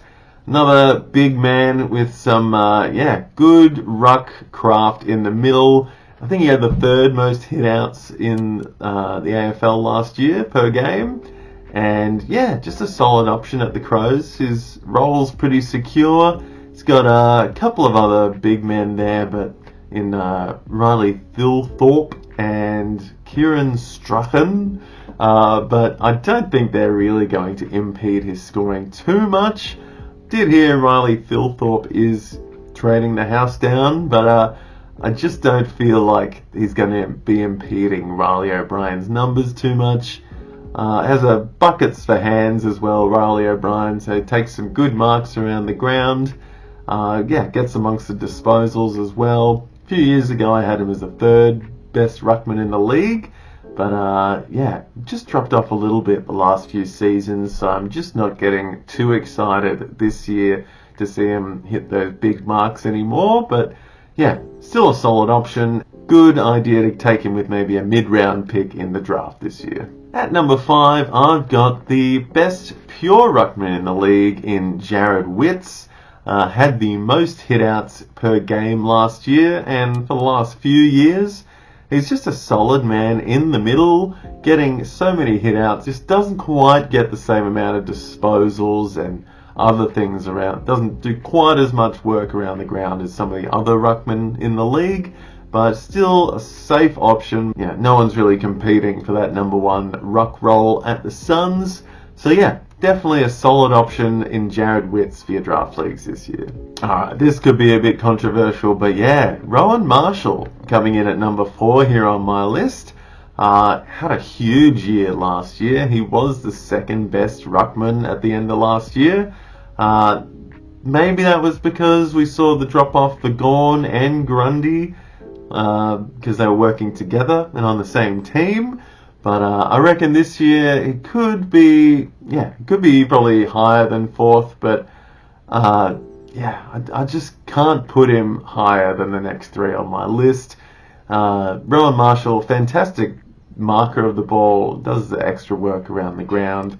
He's a bit of a workhorse. Yes, he had the second most disposals on average for a ruck and the most marks, which was his big selling point last year. Had a lot of marks. He's got a very secure role at St Kilda. He does have Tom Campbell kind of there as his backup, but I just don't see Tom Campbell having that kind of influence at St Kilda this year, just like he was there last year, but didn't do anything to stop Rowan Marshall scoring. Yeah, buckets for hands, takes plenty of marks around the ground and can get forward as well. So potentially a chance for the DPP, but I don't see him going forward quite as much when he dominated as much as he did in the middle last year. So Rowan Marshall, I'm probably wrong here putting him at number 4, but that's because we've got three big boys to talk about. So at number 3 here, I've got Brodie Grundy having a comeback year at his new club, the Sydney Swans.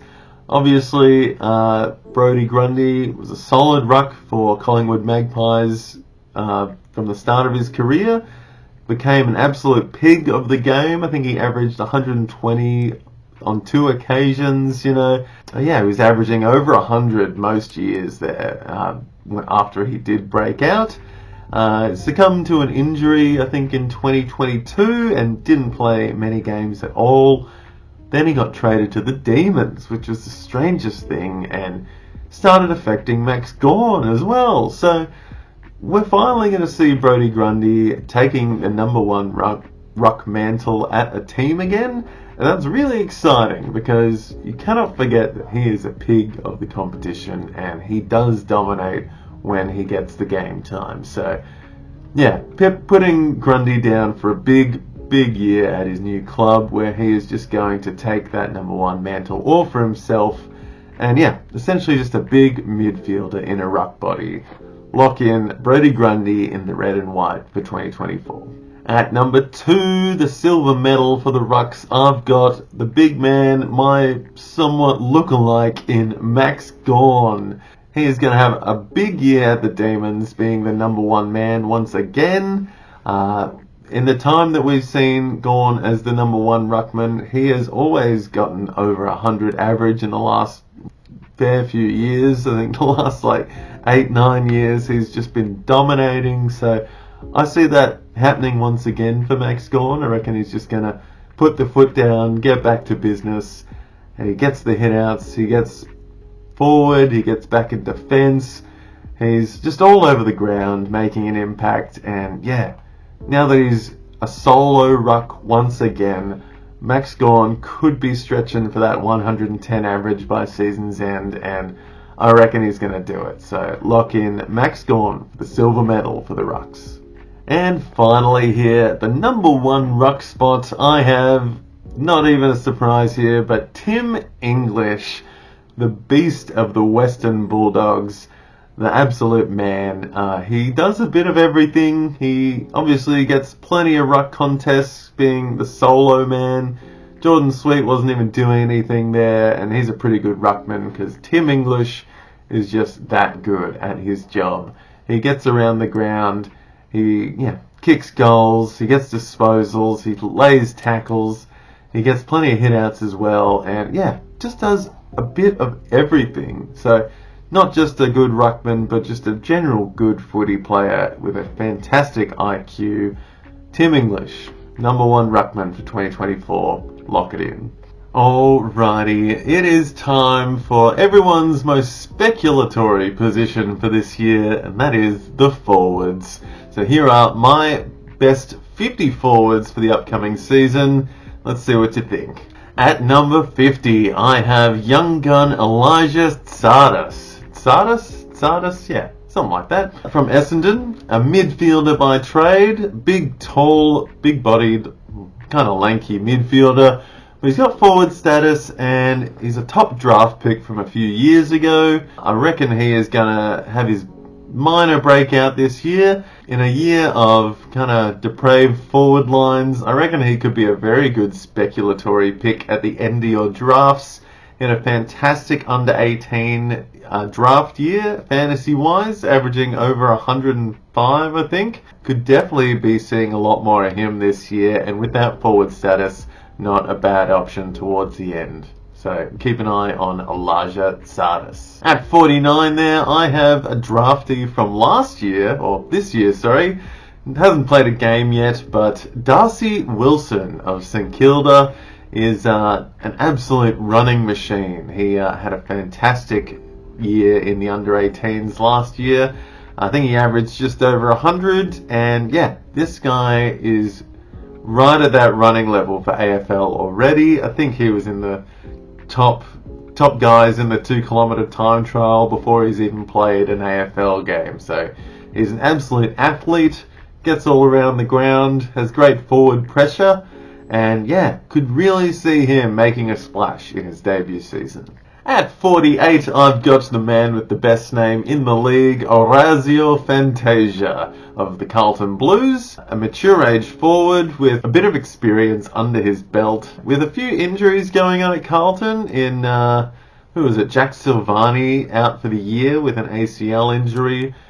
Michael Voss could be looking to Orazio Fantasia as a big replacement in that regard. He's got that experience. He's been out for a couple of years, but we could really see him remaking a name for himself this year, hopefully. At 47, I've got a Brisbane Lion in the form of Devon Robertson. He is another speculatory one for this season. Hasn't quite made the waves in the fantasy community just yet, but another one who was an absolute gun in his under-18 years. We could be seeing him take on a little bit more responsibility this year, whether it's through the midfield or probably on the wing per se. Hopefully getting a few more games under his belt as well. Yeah, I think it's like his 4th or 5th year this year, and he's been a sub a lot in his career so far, so it would be good to see him making maybe the best 22, especially with Ashcroft being out.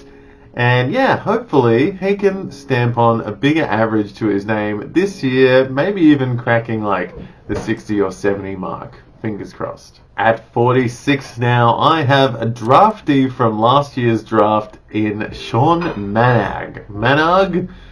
I'm not sure how you say that exactly, but he is a mature age recruit. He is 26 years old, hasn't played an AFL game yet, but played a lot of VFL last year, and he dominated last year, averaging well over 100 in the VFL, and yeah, could be diamond in the rough for Geelong this year as a goal-kicking forward. We'll see how his game translates to AFL standards, whether he can hit the ground running or not, but definitely worth a shot late in your draft days when forwards are hard to come by.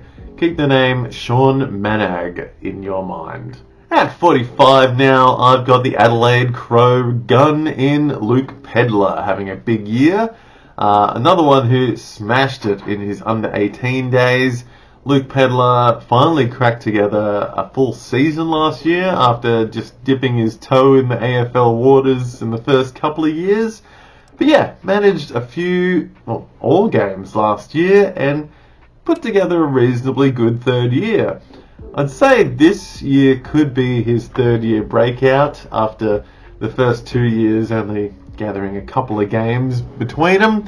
So this is possibly the year we see Luke Pedlar take on a little bit more responsibility, get in the midfield a little bit more, and maybe even just get amongst it a lot more this season. So fingers crossed Pedlar can do a bit more damage this year. Maybe get closer to a 70 average would be nice. And yeah, as far as forwards go, maybe not a bad option later in your draft leagues. At 44 now, I have a Gold Coast Sun in the form of Bailey Humphrey. Now this guy has only played 1 season of AFL so far, and it wasn't spectacular fantasy-wise, but it was a promising one for the future. Seemingly having a massive preseason this year, only in his second preseason, but really putting it together. Got the new coach, Damien Hardwick, there, and hopefully he's going to utilise this top 10 draft pick to a bit more potential this year, give him a bit more runs through the middle of the ground, and yeah, hopefully play out a full season this year as well. So another speculatory one, but Bailey Humphrey could be in for a half-decent year and worth a shot at the end of your drafts. Alright, another top-end draft pick at 43 here in the form of Elijah Hewitt of the West Coast Eagles. So obviously the West Coast Eagles are in a little bit of a restructure phase right now after having a dismal last 2 years. And I reckon Elijah Hewitt is at the forefront of that rebuilding phase. Obviously with Harley Reid and Ruben Jinby in there as well as some of the names that will help the Eagles forward. Elijah Hewitt is also on the radar. He's a midfielder by trade. Could see him, in this restructure phase, getting a little bit more responsibility and hopefully a few more games under his belt. Just needs to stay healthy and, hopefully plays all 23 games this season and maybe even get a bump in his average as well. So another speculatory one, but one that we can see definitely improving this year. At 42 there, I've got the first Coleman medalist on my list in the form of Harry McKay of the Carlton Blues. Was the Coleman medalist a few years ago now. Last year we saw him really struggle though in front of goal. He just couldn't quite get it between the middle two sticks as often as Blues fans might have liked. Hopefully with a bit more accuracy this year, he will be a worthwhile option in fantasy with this absolute drought of forwards we're seeing. He could be, maybe a top 40 ruckman by the end of the year. And if he can just kick it between the sticks a bit more, 100% worthwhile later in your drafts. At number 41, I've got a Sydney Swan in the form of Tom Papley. Just a grunty man with a fantastic goal sense. He'll also get a few stints through the midfield maybe this year. There are a lot of midfielders, so, it won't be a whole lot midfield time, but he is a fantastic kicker goal. As I said, he's just a grunt, loves to get amongst it, celebrates like no other person in the AFL. So, just a live wire to keep an eye on coming into the season and worth a shot at the end of your drafts. At number 40, I've got an Essendon bomber in Archie Perkins coming out this year. Coming into his 4th year this year, I reckon Archie Perkins is going to be taking a lot more responsibility into the Bombers season this year. Ever since he started, after his debut season, he has gone up and up by at least like 5 or 10 each season so far. So he's getting a little bit better every year. And I don't see why that can't continue. He might not be getting a whole lot of midfield time, but he is definitely in the best 22. He's got a great kick for goal. They want him on the park. He's got a good IQ about him. He is a top 10 draft pick as well. So just definitely got that AFL standard about him, and hopefully we can see him continue to progress in 2024. At 39, I've got another Brisbane Lion in Zach Bailey. And Bailey, another fantastic small forward, very nippy, very speedy small forward. Also gets a few stints running through the midfield and also gets put down the back a little bit as well as a rebounding defender. He can chain those plays together from the back half and move into the forward line where he is a natural goal kicker. Laser kick for goal, very, very reliable when he does get up there. I'm sure Brisbane Lion fans will be excited for him again this year, hopefully kicking a bag or two for them in 2024. At 38, I've got a Tiger in Liam Baker, who I mentioned before in the defensive ranks. Just a good utility, probably the best utility in the league. Is able to just play anywhere, whether it's defense, midfield, up in the forward line. Really does a lot on the ground, and could see him just getting around and taking a lot more responsibility this year for sure. At 37, I've got another Gold Coast son in Jack Lukosius, The former number 2 draft pick has just got the biggest boot in the AFL. I think he kicked like a 70-meter goal last year with a torpedo, and yeah, that's where he's pretty good, is up front. I think we had him as a defender a few years ago, and he was, much higher fantasy scorer as a defender. Saw him really coming into his own, but I think they're going to be playing him up forward, pending what the new coach Hardwick wants to do, but still a reliable option as far as forwards go, and yeah, still young, still well and truly on the up, so keep an eye on Jack Lukosius, probably worth a pick a bit later in your drafts for sure. At 36, I've got the new North Melbourne man, Zach Fisher. After a few years at Carlton, he has made the move to North Melbourne, and it looks like they could be deploying him off halfback, which is the money-making role this year.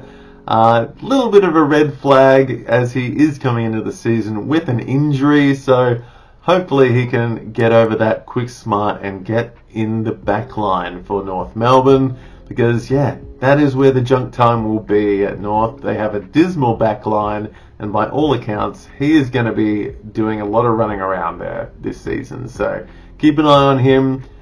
Maybe don't jump too early on him, but if you see him there a little bit later in the draft, I wouldn't mind having a crack at Zach Fisher. At 35 now, I've got new Swan and ex-Demon James Jordan, a midfielder by trade. Showed us glimpses last year of just how talented he really is. He has made the move over to Sydney now, and there are a few more midfielders there than the Demons, so just making the team is what we want to see from James Jordan this year. If he is in the team, hopefully he's not getting subbed too much on or off, as we did see the last few years at the Demons, but he is getting on a little bit in age and could bring a little bit of X factor to the Swans, I reckon, so definitely one to keep an eye on in draft leagues, especially if you hear a bit more about him closer to the season. At 34 now, I've got a North Melbourne product in Tom Powell, hopefully having his breakout year. Tom Powell is a midfielder by trade, and a very, very high IQ midfielder at that. He hasn't quite had the chance to pop at AFL level, but he had an insane under-18 year. I think it was 2019 or 20 was his under-18 draft year. And he averaged something like 118 in that year in the under-18s. Got that fantasy pedigree about him. As I said, haven't quite seen it at AFL level yet. But I'm hoping he can get deployed in the midfield a bit more this year. And not too much in the forward line. Hopefully getting a few more games under his belt, because he is a talent and one to look out for later in your leagues if he is still on the board. At lucky 33, I've got the Tigers' experienced man in Jack Graham. Jack Graham has been around a while now, and he is just a consistent midfielder for the Tigers. Bit of a wingman. Going to bring that experience this year to an otherwise inexperienced Tigers lineup with a new coach, a lot of new names running through there at the Tigers. I think he's going to be relied upon a fair bit, and probably pushing forward to get that forward role and hopefully kick some goals for the Tigers when they need it. We'll see if he can play a full season, would be nice, but definitely a handy option on draft day. At 32, I have a Collingwood Magpie in the form of Patrick Lipinski, having hopefully a standout year this year. A few years ago, when he was, I think it was at the Doggies, or his first Collingwood year, he did average into the 80s. Last year, we saw him trail off a bit. I think he got subbed. Had a bit of an injury trouble as well, so didn't quite see him pop as we might have liked. Always just on the cusp of the best 22 as well, but he's played in that grand final now. He did help to get them a premiership last year, and a lot of people said he was the difference there for the Collingwood Magpies. See if he can hold down a midfield role perhaps, or even a wing role, and that'll be enough to possibly shoot him in the top 30 forwards for next year, definitely. At 31 now, I've got new Bulldog James Harms, hopefully having a cracker of a year. By all accounts this preseason, after his shift from the Demons, James Harms is working in the midfield group this year and potentially going to get some CBAs on the cards as well. So that's what we like to hear from a forward in fantasy, is they are getting that midfield time. And by all accounts, he's going to get some, especially with the Bailey Smith injury. Definitely a winger, and hopefully going to get some CBAs this year is James Harms. At number 30, I've got a full forward for the GWS Giants in the form of Jesse Hogan, having another half-decent year. Usually full forwards aren't all the rave, but when you've got such a drought-stricken forward crop as we do, he could very easily be a top 30 forward this year. He loves to kick goals, obviously. He's a fantastic marker. Does get back down the ground a little bit to help out as well. But had a fantastic season last year for the Giants, which is his third club now. And I think they'll be relying on him again this year to kick a bag or two and get them back into that top 8 spot. At 29 now, I've got possibly the most hyped man for this season as far as breakouts go, and that is Finlay Macrae of the Collingwood Magpies. Finlay Macrae is a midfielder. He hasn't played a lot of AFL games just yet. I think he's played a dozen or so. He was the sub a bunch. He played a lot of VFL last year and the year before, and he has been dominating in the VFL as an inside midfielder with Scott Pendlebury and still side bottom getting towards the end of their careers. Could definitely see Finn Macrae getting a good crack at it this year and hopefully stringing a few games under his belt and hopefully even getting a half-decent average by the end of the year as well. At 28 now, I've got a new recruit at the Bombers in Jade Gresham, coming over from St Kilda at the end of last year. Gresham is a fantastic little small forward who has a great goal sense. Gets a little bit of midfield time as well, so hopefully we'll see a little bit of that at the Bombers. I think he has been doing a little bit of training there in the preseason so far. I imagine he will be used more so as a forward this year because he is a cracking kick for goal, but definitely one that injects himself on the contest and can really push out those big games when you need them sometimes. Again, in a year where we kind of have a bit of a forward drought, he could be a diamond in the rough for your leagues and definitely worth maybe an F3 or an F4 spot on your team. At 27 now, I've got another Gold Coast Sun in the form of Ben Ainsworth. Finished the year strongly last year, averaged I think well into the 80s in the last few games of his season in 23. Be interesting to see how Hardwick goes with him this year, if he still deploys him up front or if he gets a little bit of midfield time or something. Fantastic option midway to late in your drafts is Ben Ainsworth. I think a few people might even jump the gun on him because he is a star. He can really make that big impact for the Suns when they need it, and could definitely see him being a top 30 forward this year.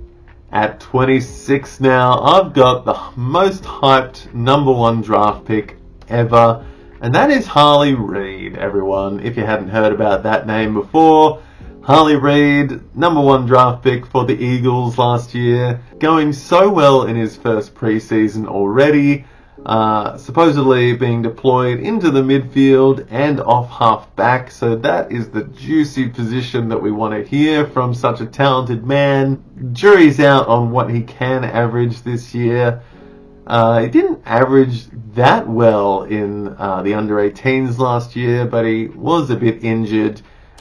He wasn't playing full games in his under-18 draft year, but he was pushing people around and showing off those Dustin Martin-like qualities in his draft year and the year before that as well. So there's reasons behind the hype, and To land at 26 in your first year as a forward option could be pretty juicy, and he might even do better than that. So obviously he is on everyone's minds.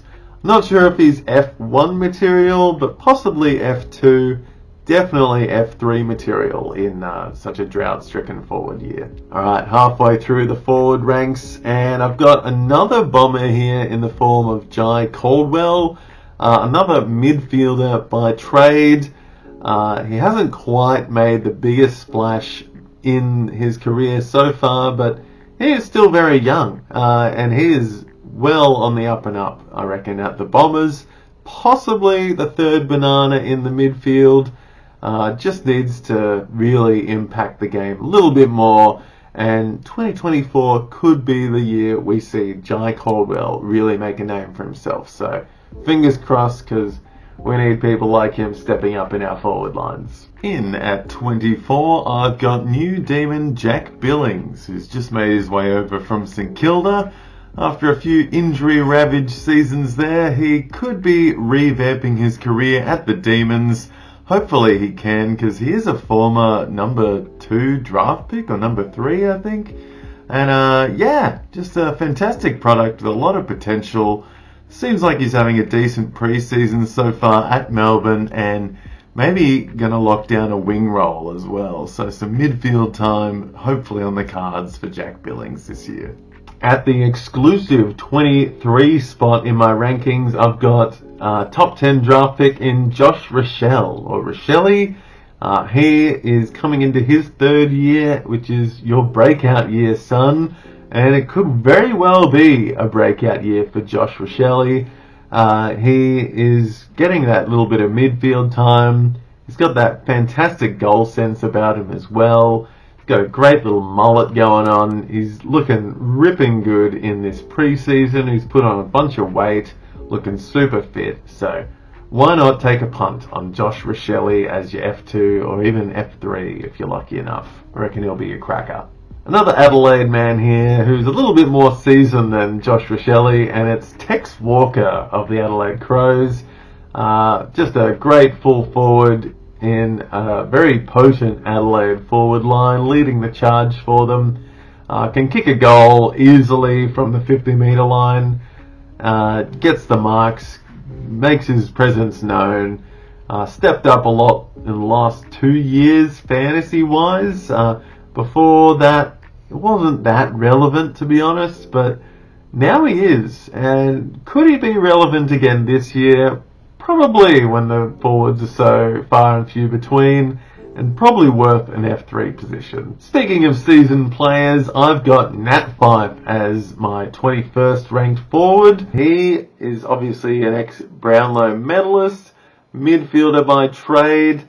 Last, 3-4 years, he has been a little bit irrelevant because he has had so many setbacks with injury and, trying to get back into the team, but his body has just been failing him. So, red flag again coming into this season, but by all accounts is having a great preseason, and you just want him to do well. You don't want him to fade away after being such a predominant figure in the AFL community. So he is training with the midfield and hopefully going to get deployed in the midfield a lot.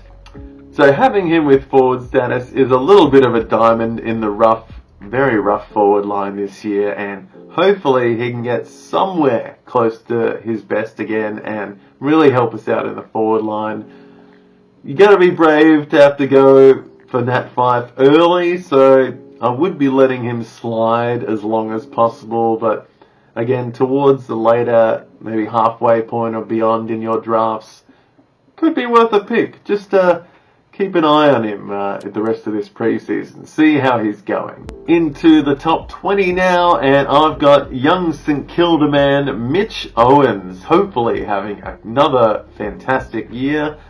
Mitch Owens, I think it was his second or third year last year, and really started to impose himself on the competition a lot more, playing a little bit of midfield role, defensive role, I think, just kind of injects himself on the contest where he can, And yeah, seems like up and up for Mitch Owens. I reckon he could really be a staple in that St Kilda team now, and yeah, big fan favourite. Lucky to have him as a forward this year because I reckon he's a worthwhile F2. At number 19 now, I have another bomber in the form of Carl Langford. Carl Langford is somewhat of a full forward with that running capability, but yeah, big old marking capability as well. Is able to take those big high marks when they're needed in the forward line. Gets that little bit of midfield and wing role as well. So hopefully he can put up some decent numbers. He's never been huge, but he is reliable, I reckon, and hopefully we can see him really get amongst it more this year and help us out in the forward line. Again, wouldn't be jumping the gun on him in drafts. These forwards are all kind of sliders in my mind, and Carl Langford could be helping you out at F2 or F3 later in your drafts. At 18, I've got the new Magpie in Lockie Schultz, who had a great year for Fremantle last year. I think he averaged into the 80s, and yeah, was just fantastic small forward for Fremantle. Now he's off to the Pies, who obviously a great goal-kicking team, winning the premiership last year. They have a pretty potent forward line. Could be taking that Jack Ginnivan spot, or yeah, he'll definitely be best 22, so have a bit more responsibility than what Jack Ginnivan had. He's a little bit more seasoned, could really implement himself in that forward line for the Pies. And he'll have a lot more inside 50s coming his way, I reckon, with that great on-ball group with the Magpies as well. Whether there are a few too many forwards there, maybe they'll be sharing it around a little bit more because the Pies don't really have that fantasy-friendly game style anymore. No one's really too selfish at the Pies. But yeah, there'll be no Dan McStay. Jack Ginnivan's gone. So there is that opportunity there for him. So maybe Lockie Schultz is a worthwhile F2 option in your league this year. At number 17 now, I've got another Adelaide Crow in the form of Isaac Rankin. The number 3 draft pick in 2018, I think it was. Rankin is a fantastic small forward. He's come back to this preseason looking in mint condition. He's also getting a little bit more midfield time as the years go on. He's still only 23 years old as well, so he's still got another decade of footy in him. Yeah, incredible kick for goal. Again, could get that midfield time a bit more this year as well, so I reckon Isaac Rankin could be in for his best season yet at the Crows, and yeah, we'll have to wait and see, but keep him on your radar. I reckon he's going to be a solid F2 this year. At number 16 now, I've got another Coleman medalist in the form of Jeremy Cameron of the Geelong Cats. When it comes to full forwards, usually a little bit wary, but Jeremy Cameron is a pick of the crop of full forwards. I reckon he is able to just launch a kick on the run from a mark outside 50 and hit it between the sticks. He just has that goal sense about him that is quite unreal. Also chains some plays together, gets up the field a little bit as well. So yeah, he's just that country solid footy player that we all love to see, and I could see him definitely having another big season this year and hopefully getting back into the 80s again.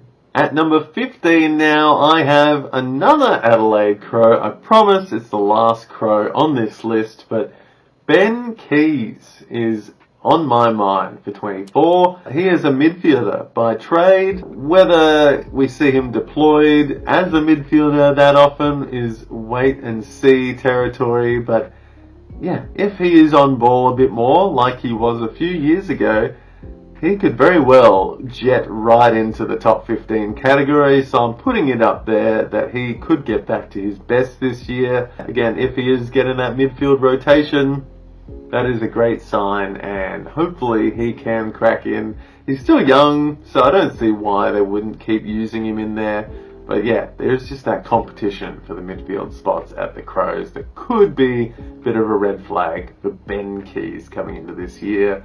Still a solid F3, F2 option though. At 14 now, we're getting into the nitty gritty ones, but I've got Swan Isaac Heaney having another pretty good season this year. He's been on the end of a lot of breakout talks over the years, but I just don't think he's ever going to be the big forward option we are all hoping for. But he is a solid, consistent performer. So he might not be hitting those high heights, but Isaac Heaney does get a decent average by the end of most years. And I reckon he's in for another decent one this year. As one of the more experienced guys in the team now, he's got that great leap on him, he's got that responsibility. I just don't think he's ever going to get that midfield time that we're all hoping for though, because now the Swans are even more stacked than what they were. And yeah, he's probably going to be sitting up forward, probably taking some hangers. Could kick a few bags this season though, and still a very viable option at F2. Maybe even you're going to take a chance on him at F1. You'd have to be ballsy, but yeah, still a solid option in the forward line this year, I reckon. At number 13, lucky 13, I've got last year's Coleman medalist in Charlie Curnow. Definitely the best full forward in the league. Because he just has that all-round game about him. He can, get half forward and really chain plays together.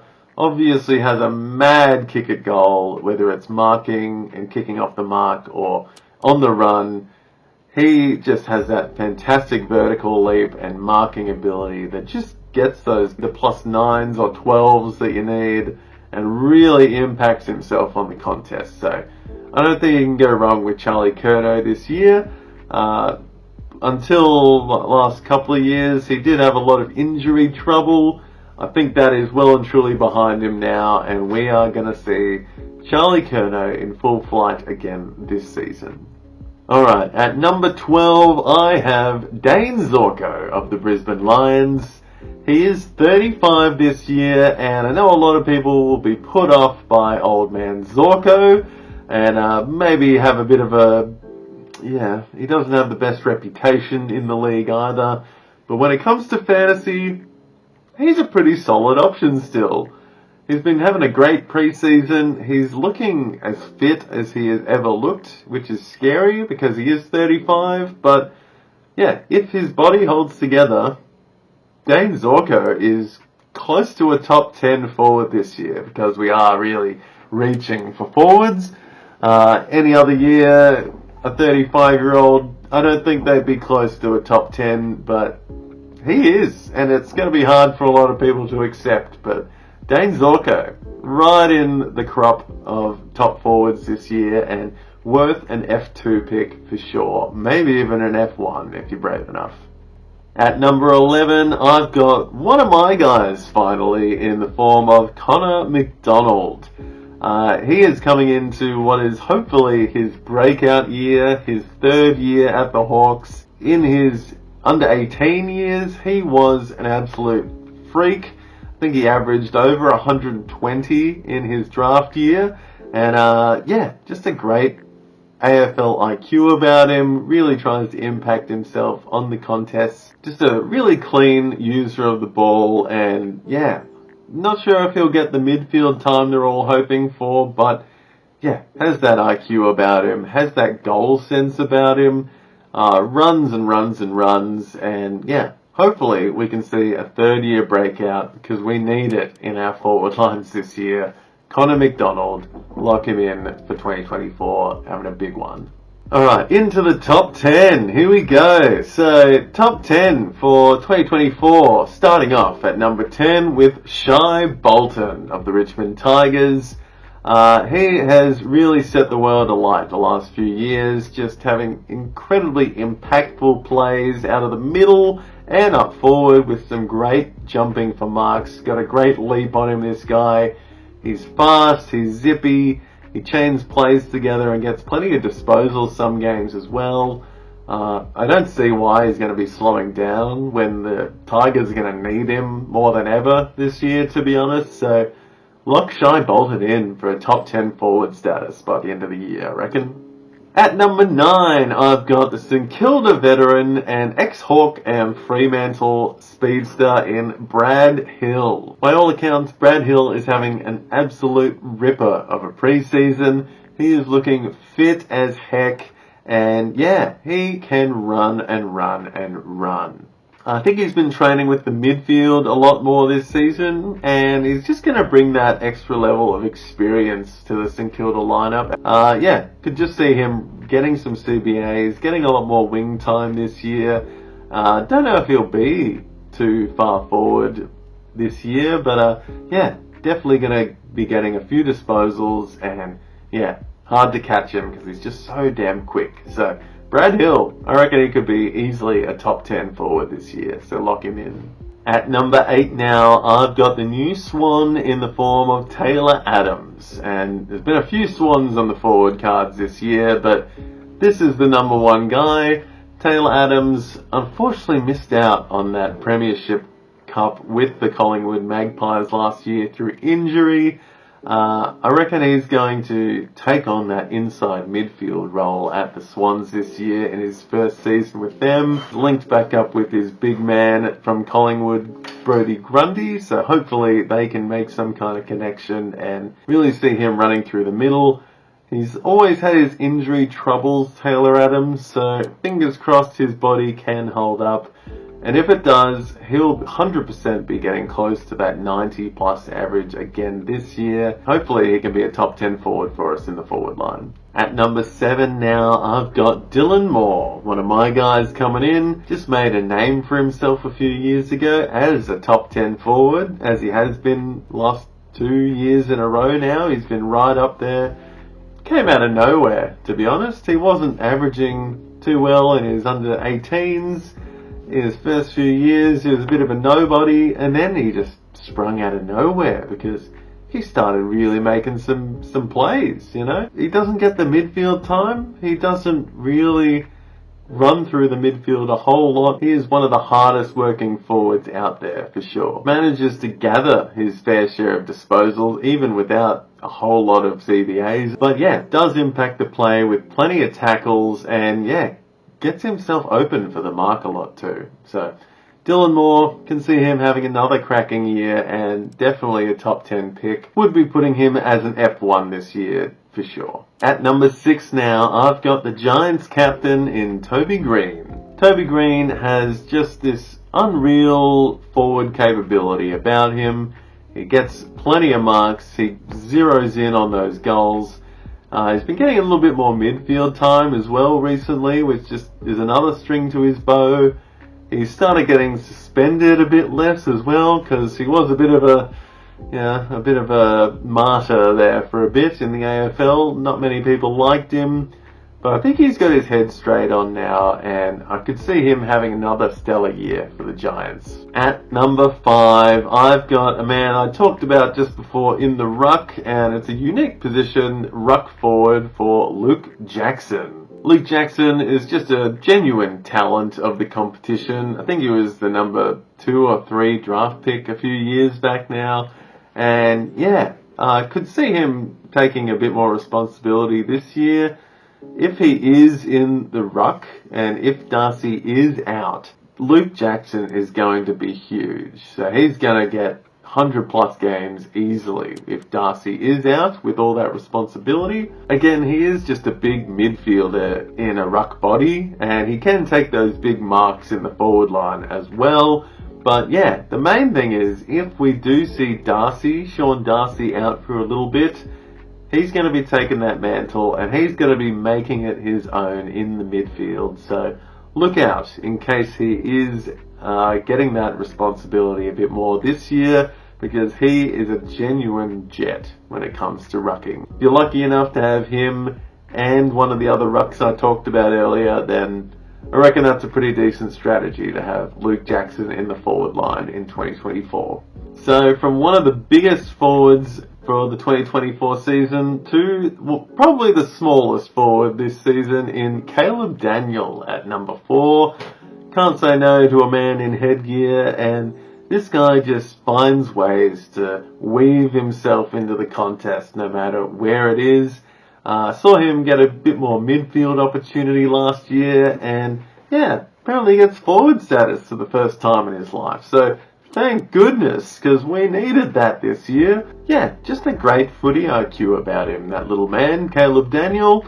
Looks to be having another great preseason, and yeah, again with Bailey Smith being out this year, he could be deployed a bit more through the guts as that speedy, nimble midfielder option a lot more too. We used to see him taking the kick-ins as well down the back, so maybe he'll be back there again, just giving that extra boost to the defense, which, as we've all maybe heard, that's where the money's at this year, so fingers crossed we can see him taking a few kick-ins as well. So a lot more responsibility on the cards for Caleb Daniel this year, and an easy lock at top 4 forward in 2024.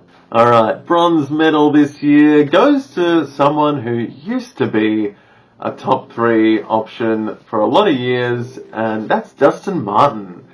Is he back? Is he actually back? It's quite fantastic that we could be seeing a resurgence of Dustin Martin this year. He has been training in the midfield. He's looking fit as ever, even at 30, 31 years of age. Again, the Tigers are going through that rebuild phase now, and they're going to need Dustin Martin more than ever this season. I think he's going to be pushing people over like he used to. He's going to be getting up front and kicking some goals from nowhere. I reckon he'll just be, back, getting close to that Dusty of old this year, and could well and truly be a top 3 forward by the end of the year, depending on some DPP changes. But as of the start of the year, 100% get on Dustin Martin early in your drafts. Yeah, Dusty could be back for 2024, and that is exciting, so lock him in. At the silver medal spot, I've got the Bulldog in Jack Macrae. A lot of people will probably have him as their number 1 forward this year, but it is hard to see him not getting bevoed again. Even with Bailey Smith out, can he get back to that huge average that we used to always see him get? Maybe. I reckon we could. So I reckon he could be back with the Bailey Smith injury. Hopefully we can see him back getting CBAs where he belongs this year, getting that midfield time.